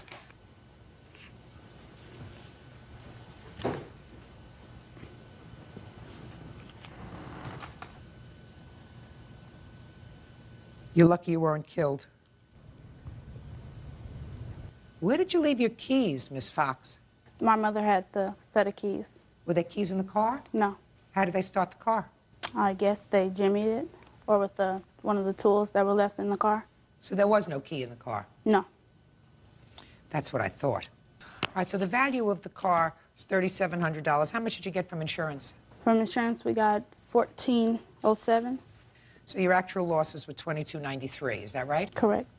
Expensive mistake. Judgment for the plaintiff in the amount of $2,293. That's all. Thank you. Parties are excused. You may step out. He stole the car, and they should have went after him for it. Sometimes it's not who you're with, it's what you do when you're with certain people. I wanted her to learn a lesson by community service hours. I think that community service will not teach her a lesson. Community service sometimes is not enough. You do the best you can on raising your children. You try to teach them right. Obviously, you should know not to get in a car if you don't have a driver's license and drive it. And now the next case. All parties in the matter of Smith versus Wedhoff. Step forward, please. 45-year-old homemaker Bernadette Smith is suing 53-year-old teacher Joanne Wedhoff for running her down in her car. Bernadette says she and Joanne have a history of bad blood. Miss Smith, according to your complaint and Miss Wedhoff's answer, the two of you have a past history that goes back to the time when your child was in kindergarten. Yes. And there was some very bad feeling that arose between the two of you. You didn't like the way she was teaching your child, and there were complaints filed against her. To make a long story short, you haven't liked each other for a long time.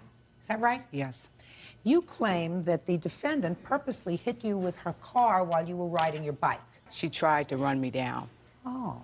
She tried to run you Yes. down. Okay. Go ahead. Let me hear. Well, I was riding my bike, which I do all the time, and I'm riding east on Matthews, a block over from where I live, and I'm looking behind me as I'm riding, which I always do. Okay. All of a sudden, I see this car coming. I hear this car coming, and first it was coming slow, then it speeded up. It was a van right in front of me, so I tried to get in front of the van, but before I could, What do you mean that there was a van right in front of you? There was a van parked in front of me as I was heading to the corner. Okay. There was parked. It was parked. Okay, so there's a van parked in the lane where you were riding. Yes. And a car was behind you. Coming, yes. And you said speeding up. Yes.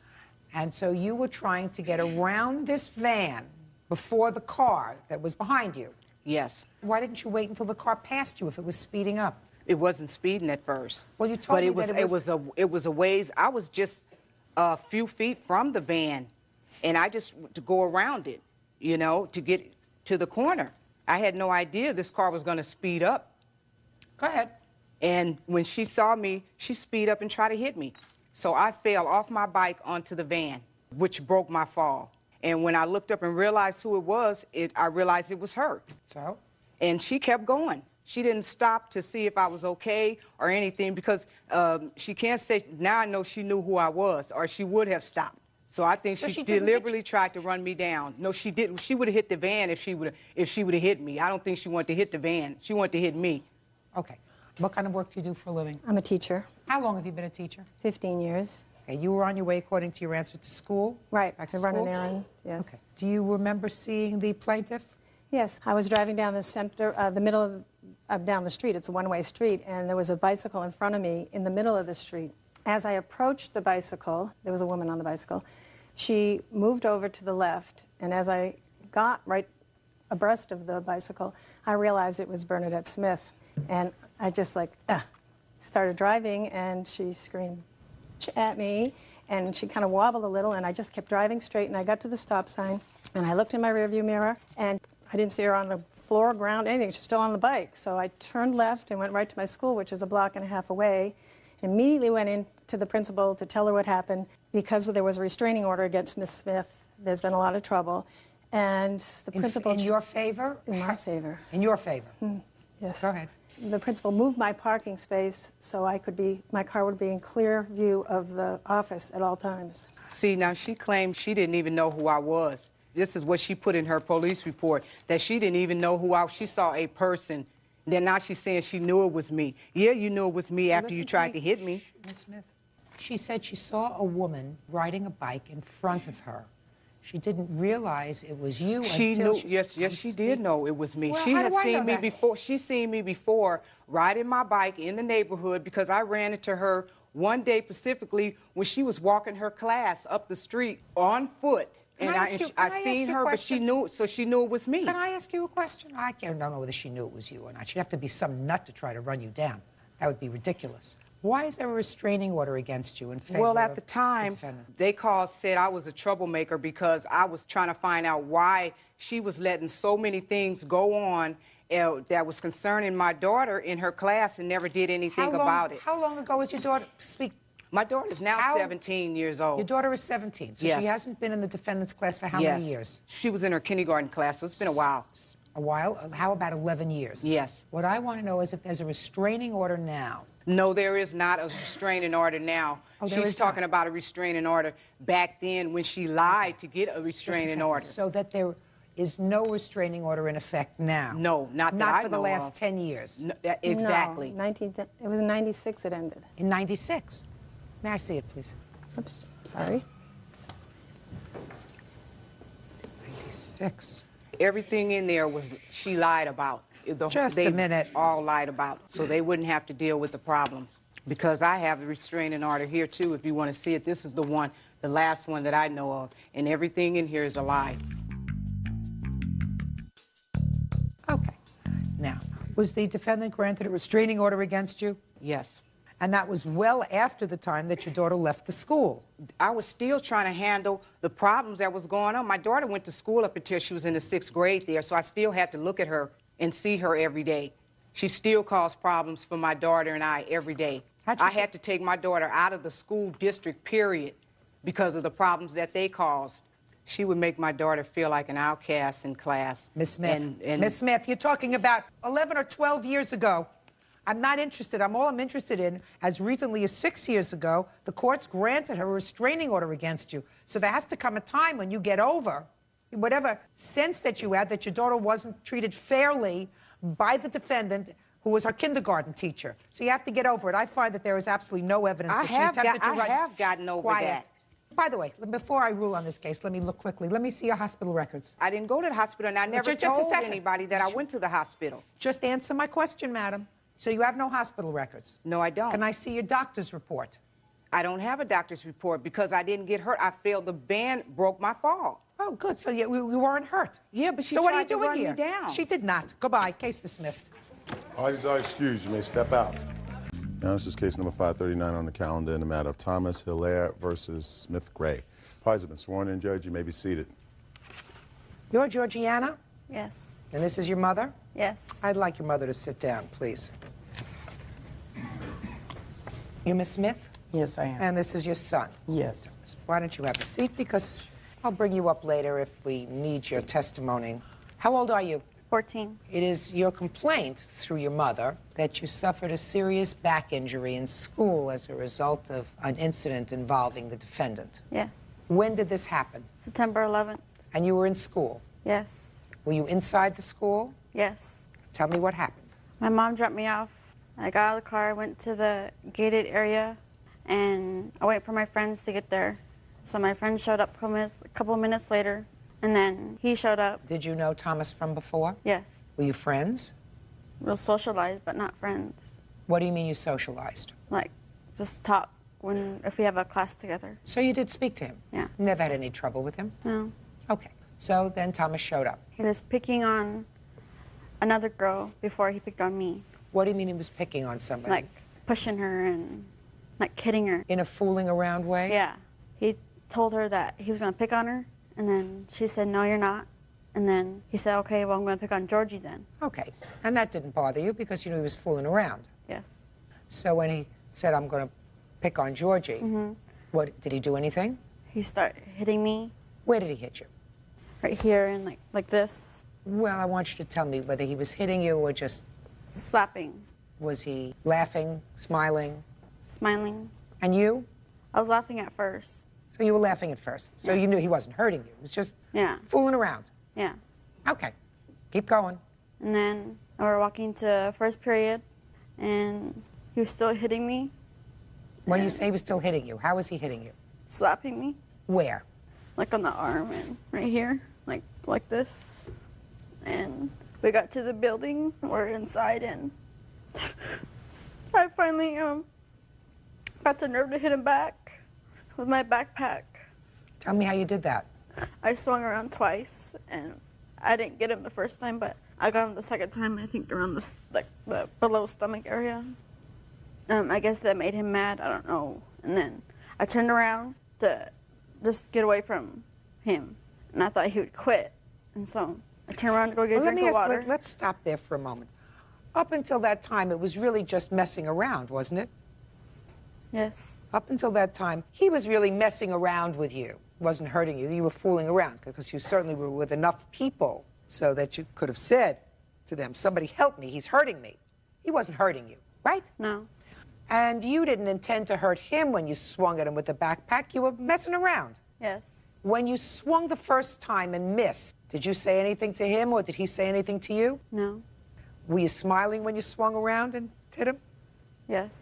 Were you smiling when you swung around and hit him again? Yes. Keep going. So then you went over to get a drink of water. And I turned facing this way, and he was like to this chair, and then he put his foot against the wall, and he kneeled down, and then next thing I know, took off, and I thought he was just joking, he was gonna stop, and I landed on my behind, and all I remember is crying. Just a second, wait a second. So he pushed you? Yes. And you fell and landed on your behind? Yes. And you hurt your back? Yes. And that's what this case is all about, the injuries that you sustained as a result of falling on your backside. Is that right? Yes. Okay. You want to say anything? Well, I didn't intentionally mean to push her, but I did not come down in the football position. Just when she swung her backpack, I dodged it and gave her a little touch, and she fell. Well, you pushed her. Yeah. But everything else that we've talked about so far this morning, Thomas, is about accurate. You were messing around? Yeah, for like a minute, but then I left. You were messing around with her? Yeah. And then by tapping her, slapping her, whatever. But it was, nobody was angry. No, it wasn't tapping or slapping like that. What were you doing? Like just talking. You didn't put your hands on her? No. I like put my hand on her shoulder. Well, that's what we're talking about. You put your hand on her shoulder. Yeah. Didn't punch her. No. Didn't slap her in the face. No, ma'am. Right? No. Didn't punch you. No. Now the mothers can stand up. So your daughter was injured? Yes. Tell me how she was injured. She was transported from the school to the nearest hospital near the school. We spent about 8 hours in that hospital before we finally found out by them doing an MRI and an X-ray that she had crushed her T12. I don't know how much you know about medicals, but it takes a lot of force to crush a vertebrae in your back. Was she in a brace? After we were at that first hospital for the first 8 hours, it was decided because of her age and the seriousness of the injury that it was best for her to go to a children's hospital, which was a 45-minute drive, which she had to take by ambulance again. We arrived there at 2 o'clock in the morning. They measured her for a full-body brace that went from here to here, had a front plate and a back plate, Velcroed on the side. And how long did she remain in that cast? For 3 months. But, Your Honor, I also want to stress that because it happened on September 11th, the incident, she was measured for the brace the next day, but because the planes were grounded after September 11th incident in New York, the brace had to come from Michigan, so she had to lay in a hospital bed for 6 days, living on morphine because they couldn't come until a week later. Excuse me. You okay now? She had to, she could not be out of bed without the brace. She couldn't take a shower for 3 months. I had to sponge bathe her every day. Anytime she needed to go to the bathroom, I had to put the brace on her and help her to the restroom. Plus, I was working full-time still, taking care of my daughter with a broken back. 14-year-old Georgiana Hilaire says classmate Thomas Gray injured her back while horsing around at school. Don't you believe that your daughter bears any responsibility for this at all? I'm not excusing this young man's behavior in pushing her, the fact that she fell, but they were messing around. She hit him first. No, There's she no didn't. question. Yes, she did. According to her own testimony, he was at most, I learned a word here, mushing. What's mushing? Didn't you tell me what mushing was when you sort of go like this? Right. Right? Nudge her. It's kind of nudging. That's what he was doing to her. And even according to her, it didn't hurt her. She was smiling, he was smiling, she was with a bunch of kids. She wasn't in danger. He hadn't hit her. She hit him with her backpack. And she swung several times with her backpack. That's not excusing what happened. I mean, he could have walked away. Probably should have walked away. Right? Yes, ma'am. This was not an assault. This was kids fooling around on their way to class. And unfortunately, one of them got seriously injured. Were you suspended from school? I was expelled for 2 semesters. What about you? I was out of school for 3 months. Was your son arrested for assault? No, ma'am. Of course not, because this wasn't an assault. So what I want to know now is, what were your out-of-pocket expenses with regard to this I have unfortunate copies incident? of the medical bills. No, I want to know what your out-of-pocket expenses were.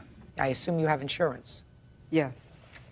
Good. So what were your out-of-pocket expenses for her medical care, not your work loss or anything else? I didn't calculate any of that, and I haven't paid any of the bills yet because there was a problem with the insurance. So you don't know? No. So I can't tell what your medicals will be, if any. It may be that the insurance is going to cover everything. You have to know that you were partially responsible. I know. Good. I'm glad you know that. What responsibility do you believe, if any, that you have to compensate the plaintiff for the injury she sustained? Well, I think it was all an accident and that it could have been prevented, but I wasn't thinking at the time. Like, I apologized to her, and I really regret for what I did, but if I can take it back, I would. You didn't mean to hurt her, did you? No, ma'am. How long had your son been in that school? The beginning of September, the school. Did you just start that school? Yes. Yeah. Your Honor, they were in school 6 days when this happened. Yeah, Okay, but was this the first year that you were in that school? Yes, ma'am. You were just starting high school? Yes, ma'am. Okay, and as a result of that, you were expelled for 2 semesters. Yes, ma'am. That's his punishment. And you're back in the school now. Yes, ma'am. Sometimes when you fool around, one person gets injured more than another. That doesn't mean a lawsuit. Your case is dismissed. That's it. Thank Parties you, are Your Honor. excused. You may step out. Unfortunately, like Judge Judy said, someone got hurt. I've been struggling with this ever since it happened on September 11th. Horseplay, not the thing to do. Playing around is not playing around when somebody gets hurt as badly as she did. I'm very sorry that it happened. And now the next case. All parties in the matter of Henry versus Goss. Step forward, please. 23-year-old student Danielle Henry is suing her former roommate, 22-year-old waitress Nancy Goss, for damages to her apartment caused by Nancy's Chihuahua. Miss Henry, according to your complaint, the defendant became your roommate. She moved in with a dog. It's her boyfriend's dog, a little Chihuahua. I assume you're not roommates anymore, is that right? No, ma'am. And you claim that her dog destroyed your carpet. You want her to reimburse you for the carpet. She said you had a dog too, and the dogs were equally responsible for the damaged carpet. When did she move in with you, Miss Henry? It was in June 2001. And you have a dog? Yes, I do. What kind of a dog do you have? It's a Chihuahua as well. It's a 4-year-old Chihuahua, ma'am. And you were bringing your boyfriend's dog? Yes, ma'am, because of her Chihuahua. Okay, what kind of damage do you allege her dog did to your carpet? Her dog chewed a hole in her bedroom in which she already knew about and cleaned up and didn't tell me about. Chewed a hole? Yes, ma'am. I have pictures. All right. Pictures of the carpet, pictures of the dog, pictures of other damages the dog's done.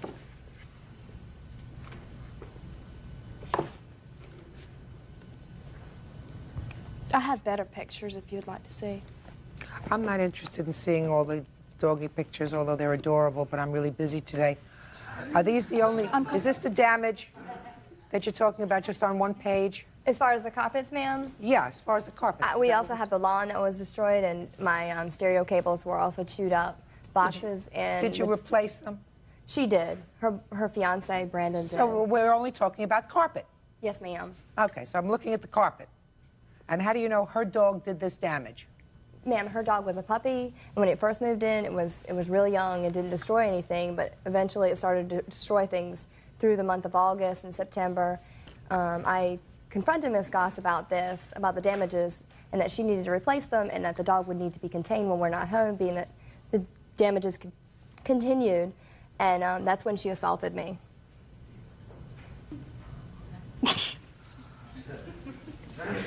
Did I ask a question there that she answered? I don't know if she ever really got to it. How do you know her dog did the damage instead of both of your dogs doing the damage? I lived in the apartment for a year before Miss Goss lived there, and there was no holes in the rugs ever, and my dog has never done anything as far as damages. I also lived in another apartment, which I got my full and complete deposit back, so my dog never destroyed anything there as well. Okay, did your dog eat up the carpet? No. Make little holes in the carpet?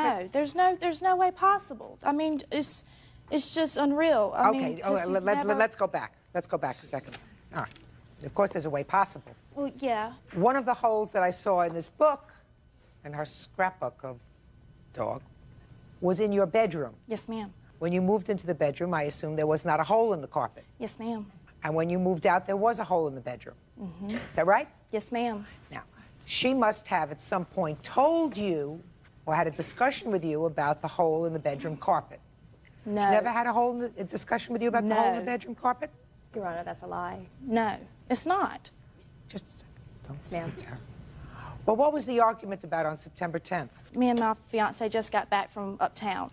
she was in the kitchen. We recycled, and I came walking in, and she was like, Hercules chewed up my computer wires. And I'm like, well, Danielle, you know, if he did that, then I would replace them. And she kept on and on and on and on. I was like, Danielle, leave it alone. No. Just a second. Listen to me. She said that your dog destroyed the computer, chewed the computer wires, and you said, my boyfriend will replace them. So I assume you knew that it was true, because when you have a little dog, because I have, you see where their favorite spots are to go. So you've probably seen your dog chewing on wires. Right. Wires, not carpet. So you probably knew that your dog did that kind of damage. Then you said she went on and on and on and on and on. I want to know what the on and on and on and on was. That's the important part. You need to lock up Hercules. Okay. Didn't ask. If she would have asked, it would have been fine. But she did not ask. She is very demanding. That's how she wants it done. It's her way or no way. Okay. All now, she had to do was ask. Was this the first time she had asked you or told you that your dog had destroyed something in the house? No. No. So she had told you that the dog had done other damage in the house? To wires. To wires. But when you came home on this day, she said, again, your dog was at the wires. And this time it was to what kind of system? It was a stereo. Stereo system. And a laptop cord. All right. So then she was saying to you, you have to contain the dog, because it was not the first time that the dog had caused damage. And then there was an altercation, some sort of. And then you moved out, I assume, in September? Yes, ma'am. Okay. And did you get any sort of an estimate on putting a patch there? Yes, ma'am. And what was it? Oh, I'm sorry, not as far as a patch. Miss Goss tried to patch the carpet, in which she spoke with the landlord about that. And so when that wouldn't work, that's when she decided that it could have been either dog. Oh, so you May I did. say something? Just a second. Yes, ma'am. Hold it. Hold it. I have it in her letter, ma'am. So you knew about the carpet, Miss Goss, and you spoke to the landlord about patching it? Okay, this is the situation. Just None answer of the my carpet. question. Just answer my question. You knew about the carpet, and you discussed with the landlord About patching it. about patching it. Yes. And did you try to patch it? He said that the landlord's wife, said that Danielle preferred to have new carpet while staying there. I asked him again. I said, can we patch it? He said it can be done, but I'd rather not. Not patch it? Not patch it. Then you got to replace it. Period. I mean, I know what we're doing here.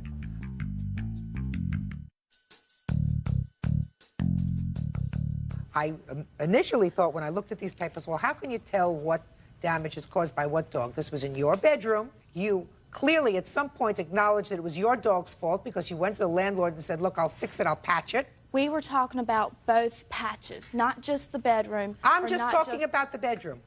I'm discarding the living room. I saw the living room, the tear in the living room. And who knows, maybe your dog started it and her dog went over it. So, well, that might be a good idea. I'd like a little taste of that. That's a possibility, but certainly not in your bedroom. What's the cost of the new carpeting in her bedroom, former bedroom only? The landlord just gave us the estimate for the complete and full bedroom, living room. The It's all one whole rug. apartment is being replaced. No, that's, well, with she's the not going to pay for that. 677. She's not going to pay for that. How large is your bedroom? What would you say? I'm not good with About a 12 by 12. 12 by 12. So he says. All right, so probably your bedroom, considering the cost of this carpet, which is not really high-quality carpet for all of those rooms. Yes, ma'am. All right, so it's probably not more than $150. Judgment for the plaintiff, that's all.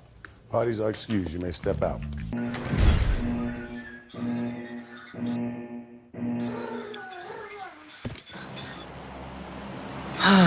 Welcome guys, welcome our new gameplay.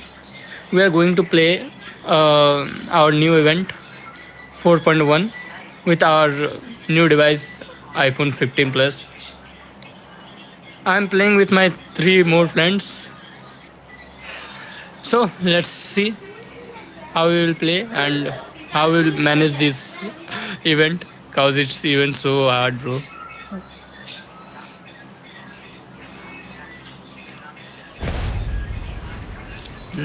हाँ इतना ही काफ़ी होगा। हाँ हाँ अरे दे sound कम करना, दे sound कम करना, sound कम करना, उसमें चार्ज करती हूँ, उसको चार्ज जैसा उसको चार्ज कर दिया, उसको यूज़ करो ना, ताकि थोड़ा सा रिकॉर्ड कर दे रहा है। रिकॉर्ड करो। अरे तो हाँ, बस गाना वाना मत चला बोलना, दिक्कत होगा।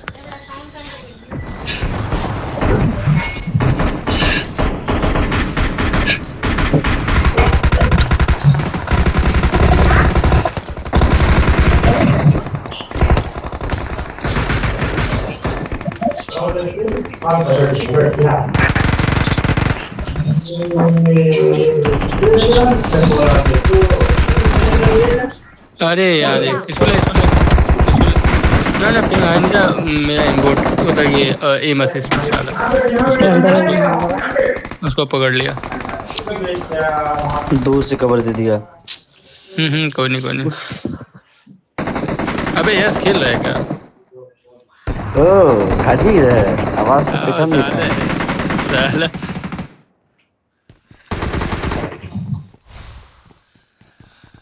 आरके कहाँ है? अरे मेरा दोस्त रविकांत।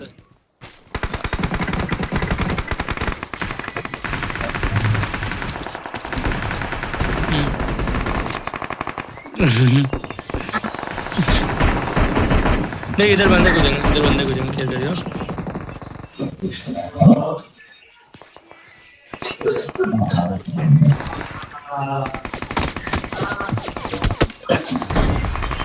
कहाँ गया तू?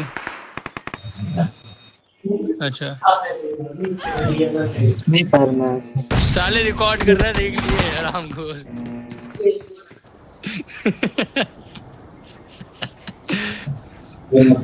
अबे मेरा भी खुद हाल वैसा ही है। और तबीयत ठीक हो भैया? सो तेरा नहीं, सुस्ती लग रहा है जी। मैं इसलिए नहीं कह रहा था प्रैक्टिस चला।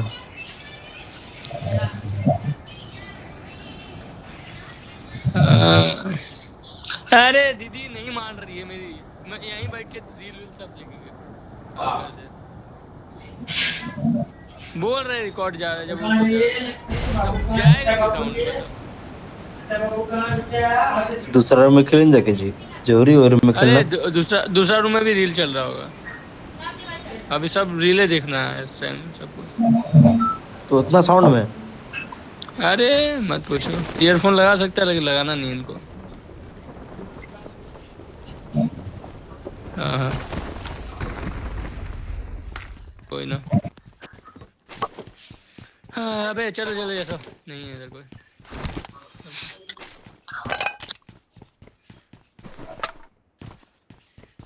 टीडीएम से यूज किया होगा और क्या, टीडीएम से यूज किया होगा।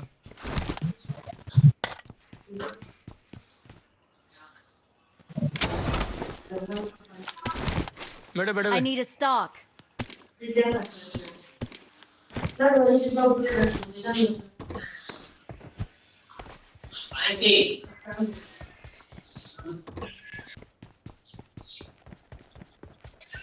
कहाँ जा रहा है तू? किसलिए जा रहा है? किसलिए?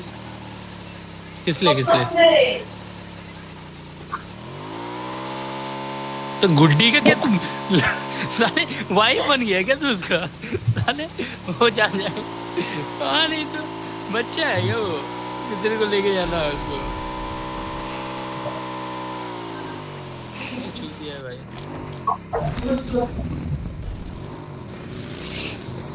कहाँ जाएगा?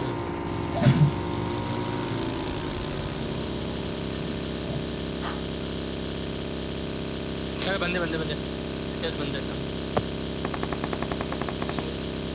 नहीं बन गया अभी कौन बन गया?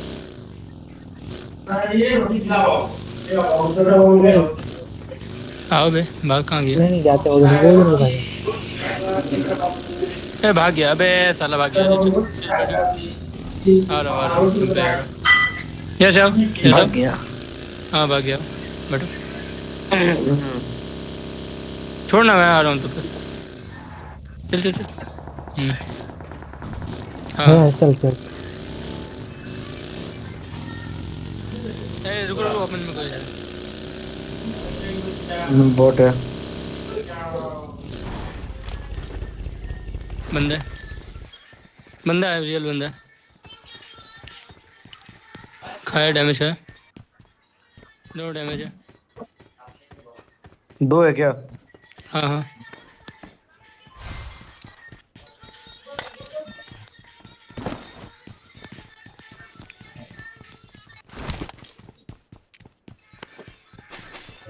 हिट कर रहे हैं। इधर ये साइड है। ऊपर कोई आया उड़ के? हाँ अरे एक और है, बाहर निकल गया। बढ़िया बढ़िया बढ़िया, एक और एक और है। ठीक है अंदर ही, एक ही है। आराम से अंदर वेट करो। हाँ हाँ एक Teammates can still last recall आराम से, you. आराम से अंदर मत घुसो, अंदर मत घुसो। बढ़िया बढ़िया बढ़िया बढ़िया। अरे एक और 2 बंदा था बे, 2 बंदा था। अरे हाँ साला, तब एक और आया होगा, तभी तो 2 सब ही मर था। गया। हाँ रुक जा रुक जा। अबे लास्ट बंदा बचा था बे, भाग। बे 2 नॉक हो गया था। हाँ हाँ, अरे हम पीछे को एक नॉक किए।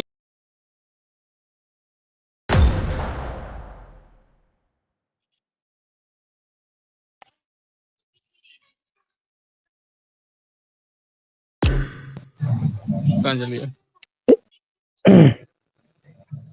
ठीक है सौरभ। हाँ जा जाते रहे हैं। तुम? हाँ जा अच्छा रहे ठीक है, अच्छा ठीक है।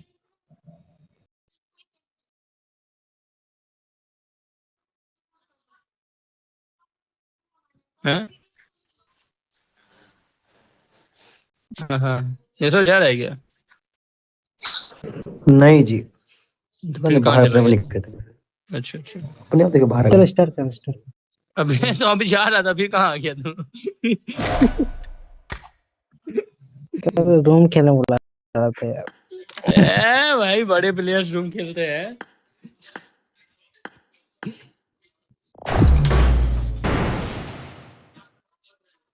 अबे कल स्किम है, ट्रैकर कल स्किम है।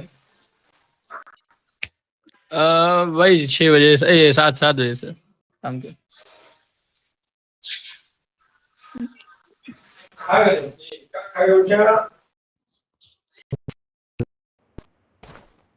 This is a simulation game set in a virtual world and does कर? not represent real life. इसमें ही बोलना Please पड़ेगा। play in moderation, take frequent breaks, and play हाँ responsibly. मतलब एक ही बार बोलना पड़ेगा।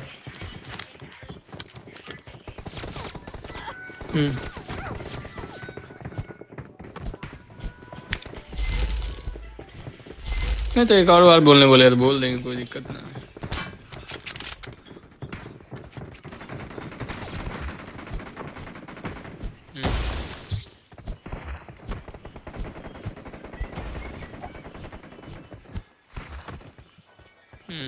बता दी मेरे को, लास्ट में बोलना तो।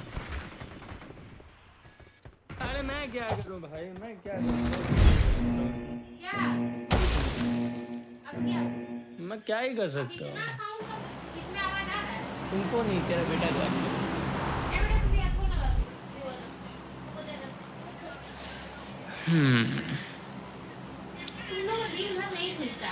हाँ तो क्या दिन भर बहुत फ्री रहते हैं, एकदम बेगाड़ी बैठे रहते हैं हम ना। हाँ।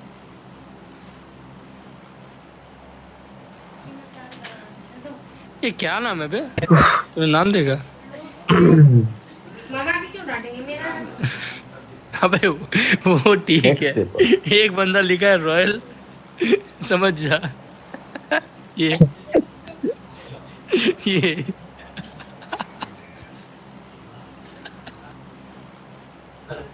अरे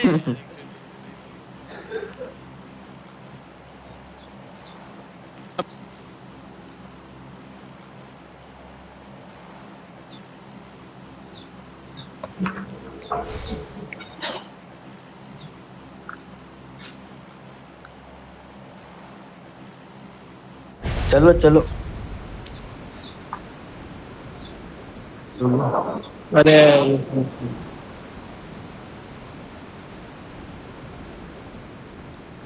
हम्म।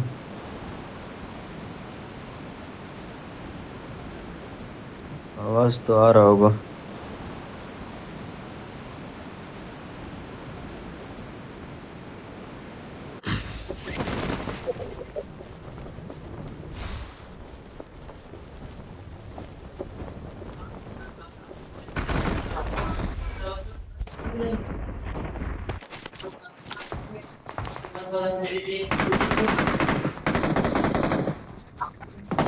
सामने बंदा है, सामने बंदा है।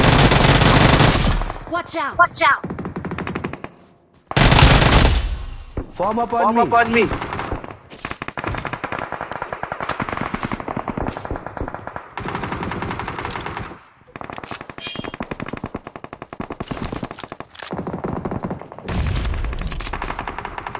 हेलो।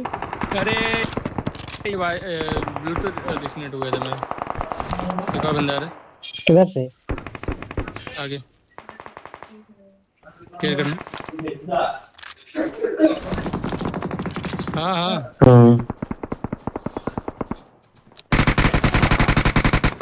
Nice one.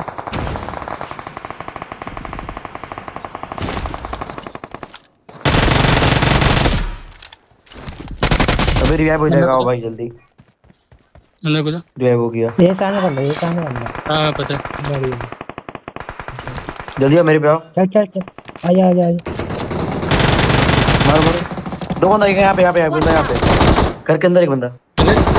साइकिल देखा, मारो मारो मारो बे, मारो, फिनिश कर दिया भाई।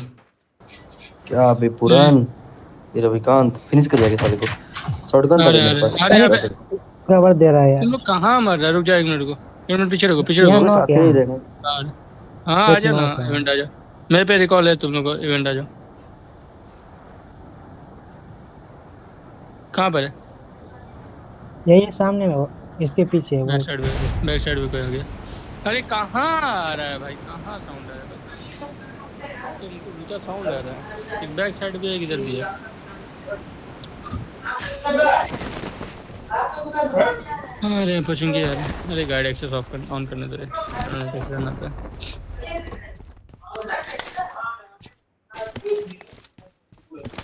बंदा क्या हो?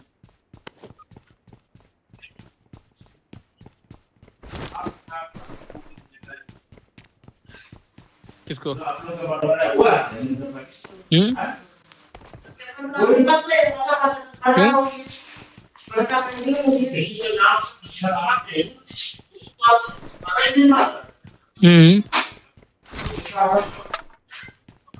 चल ठीक है, वो भी हो जाएगा। तो आ तो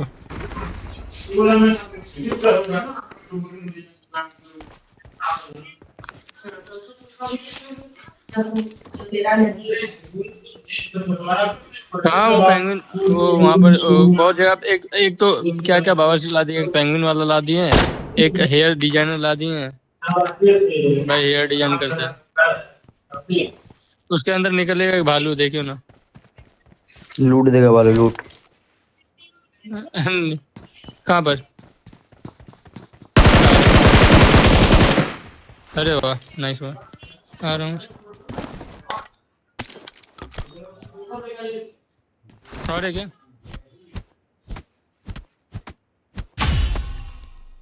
साले मुक्का मार रहा है। एक तो ये इवेंट में पता है वो दूर से फेंक के मारेगा तो अपना बंदा रिवाइव हो जाएगा। पता है ये इस इवेंट में हाँ दोनों इस इवेंट में पता है, इस इवेंट में पता है बंदा स्पॉट नहीं होता। नहीं 4x दो यहाँ जहाँ 4x वहाँ 6x भी है, 4x भी है। क्या मार्को ना मार्को? हाँ वो उसको फेंक के मारेगा, बंदा रिवाइव हो जाएगा। इधर बॉट में क्या बंदा? बॉट नहीं है, रियल है। वो बंदा जानबूझ के फायर किया। अबे शॉप में 3x ना देगा, शॉप में 3x नहीं मिल रहा है। अरे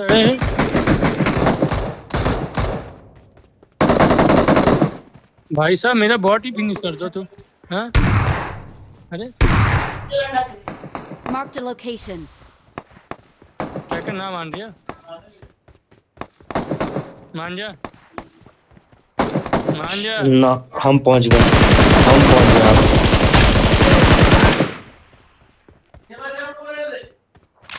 आराम से दोनों को ले लिया। निकलते हैं।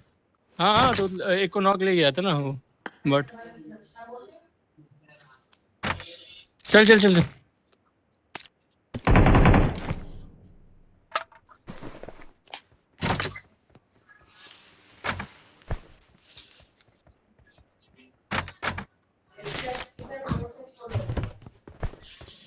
बेबी हाँ हाँ हाँ हाँ वही तो बक रहा हूँ तब से।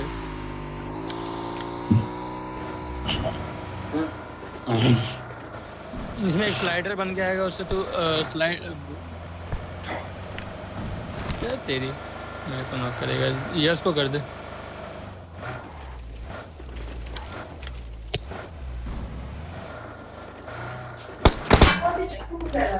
बैठना बैठ। बहुत बेकार चीज है। अरे गोली नहीं पड़ती इसमें जल्दी है, बेकार चीज मत बोलना। देख डांस कर रहा हूँ मैं डांस कर रहा हूँ। ले अब तू भी डांस कर।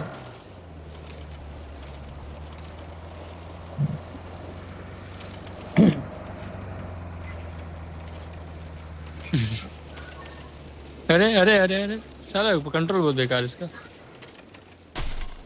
देखे ये देख कैसे फंसता है, देख फंस गया है। इसको बूस्ट भी नहीं कर सकते, सबसे घटिया चीज ये है। अरे इसका 6 एलिमिनेशन हो गया। बूस्ट होना चाहिए, 85 तो है भाई, क्या बहुत। बंदा इधर बंदा। हाँ हाँ वहीं जा रहा है। चलो वहीं ठोकते हैं। अबे रात में भी रात में भी तुमको चैन नहीं है क्या?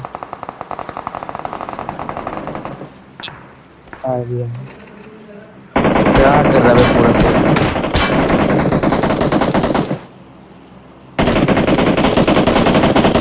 अरे मार मार मार ट्रैकर इसको ले। अबे तू यहाँ से भाग कहाँ गया? चला है क्या तू? अबे दोनों को ले जाते, क्या आदमी है बे तू वहाँ से। अरे भाई उसको भी एक गोली का छोड़ा है मैंने। अरे तुम दोनों को ले जाते, दो ही बंदे थे, कर दीजिए तुम्हारा। हाँ नाइस कॉल कर दे। नीचे वाले को बीट तो कर दे हवले। कहाँ बे? नहीं किया है, अब जगह रिकॉल कर और जाके रिकॉल कर। पूरा डैमेज है भाई। मेरे सामने नजर पे आ गया बंदा। फिनिश कर। कहाँ भाग रहा है? हाँ अब जाके मेरे को रिकॉल कर। क्या है भाई? सामने बंदा। एक तो मेरे सामने बंदा सुन रहा है कोई। कोई सुन ही रहा है। अरे हाँ सुन रहा है, लेकिन दो बंदे बचे हैं, एक बंदा रिकॉल तो जाना पड़ेगा ना। हाँ अब कितना लूटेगा मेरे सामने है। अबे तू आराम से जानता है मैंने एक स्प्रे में एक को नॉक किया, एक को एक गोली गया। अगर मेरा वहां रिलोड नहीं आता उसको भी ले जाता। जी अरे तो दोनों ऐसे इनको स्प्रे दे रहे थे ना भाई, दोनों भाई उनको होश ही नहीं है, बंदे आ रहे हैं वो मजे में भाई। रुक जा रिकॉल हो गया आ रहे हैं, ठीक है पुश मत करना यार। मैं हमको नॉक कर फिनिश कर देगा वो। अरे तो पीछे जाओ ना। पुश मत करना ना, पीछे रहो। पीछे आ जाओ ना स्मोक करके। अरे वो ट्रैकर कहाँ जा रहा है तू? वहाँ बंदे होंगे। नहीं इस पे तो नहीं होंगे, वहाँ अपार्ट्स में होंगे। अरे ओ भैया एक ही मार रहा है बंदा। I'm recalling a teammate. Thanks. साले दो बंदा इधर पे। हाँ हाँ आ रहे सामने दो बंदा है। हाँ आ रहा है। अरे क्या बम गिर रहा है बे एनिमेशन। अरे क्या एनिमेशन हो रहा है बम गिरने का। बम तो वो गिराती थी।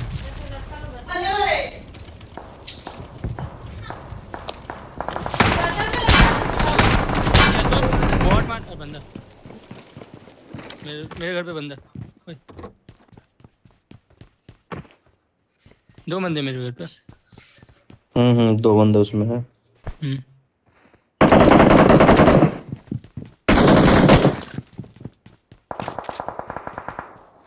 स्कूल में बंदे आ गए। अरे ट्रैकर ना मान रही है।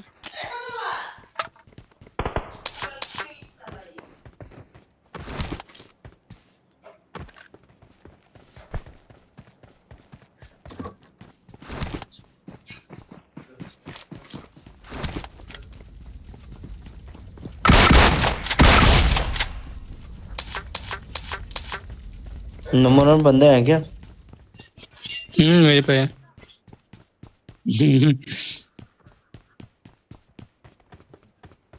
चल फ्लेयर चला रहे हैं, मैं तो फ्लेयर।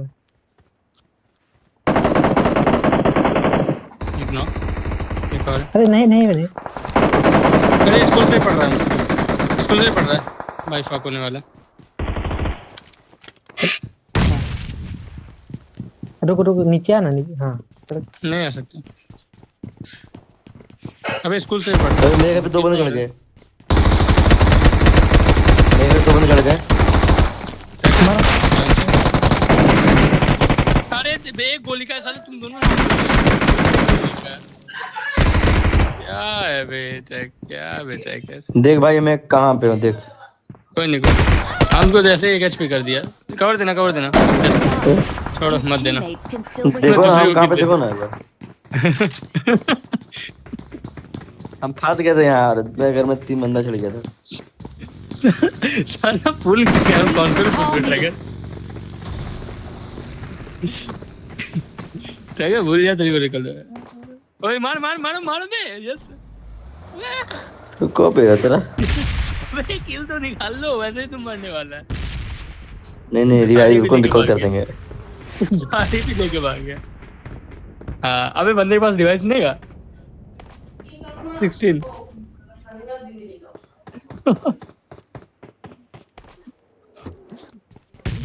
भाई आईडी नहीं आया यार, मैं बहुत पहले से खेल रहा हूँ, ऐसा बात नहीं अभी खेलना स्टार्ट किया।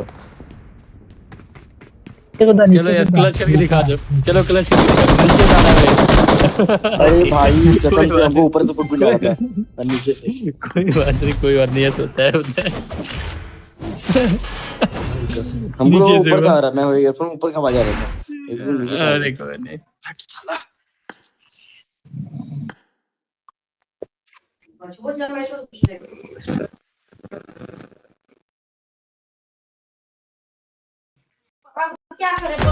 वो नहीं बोल, उसका साउंड कम कर दो, उसी का अच्छा होगा। अरे तो वो तुम बोल रहे हैं लेकिन थोड़ा साउंड कम कर दो, उसी का दिक्कत होगा।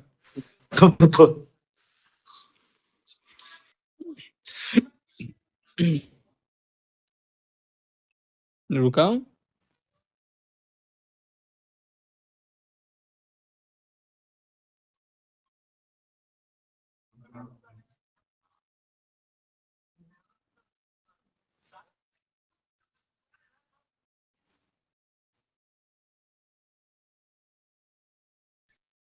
बाकी तू कट कर दिया भाई। लगाई है ना जी लिविक।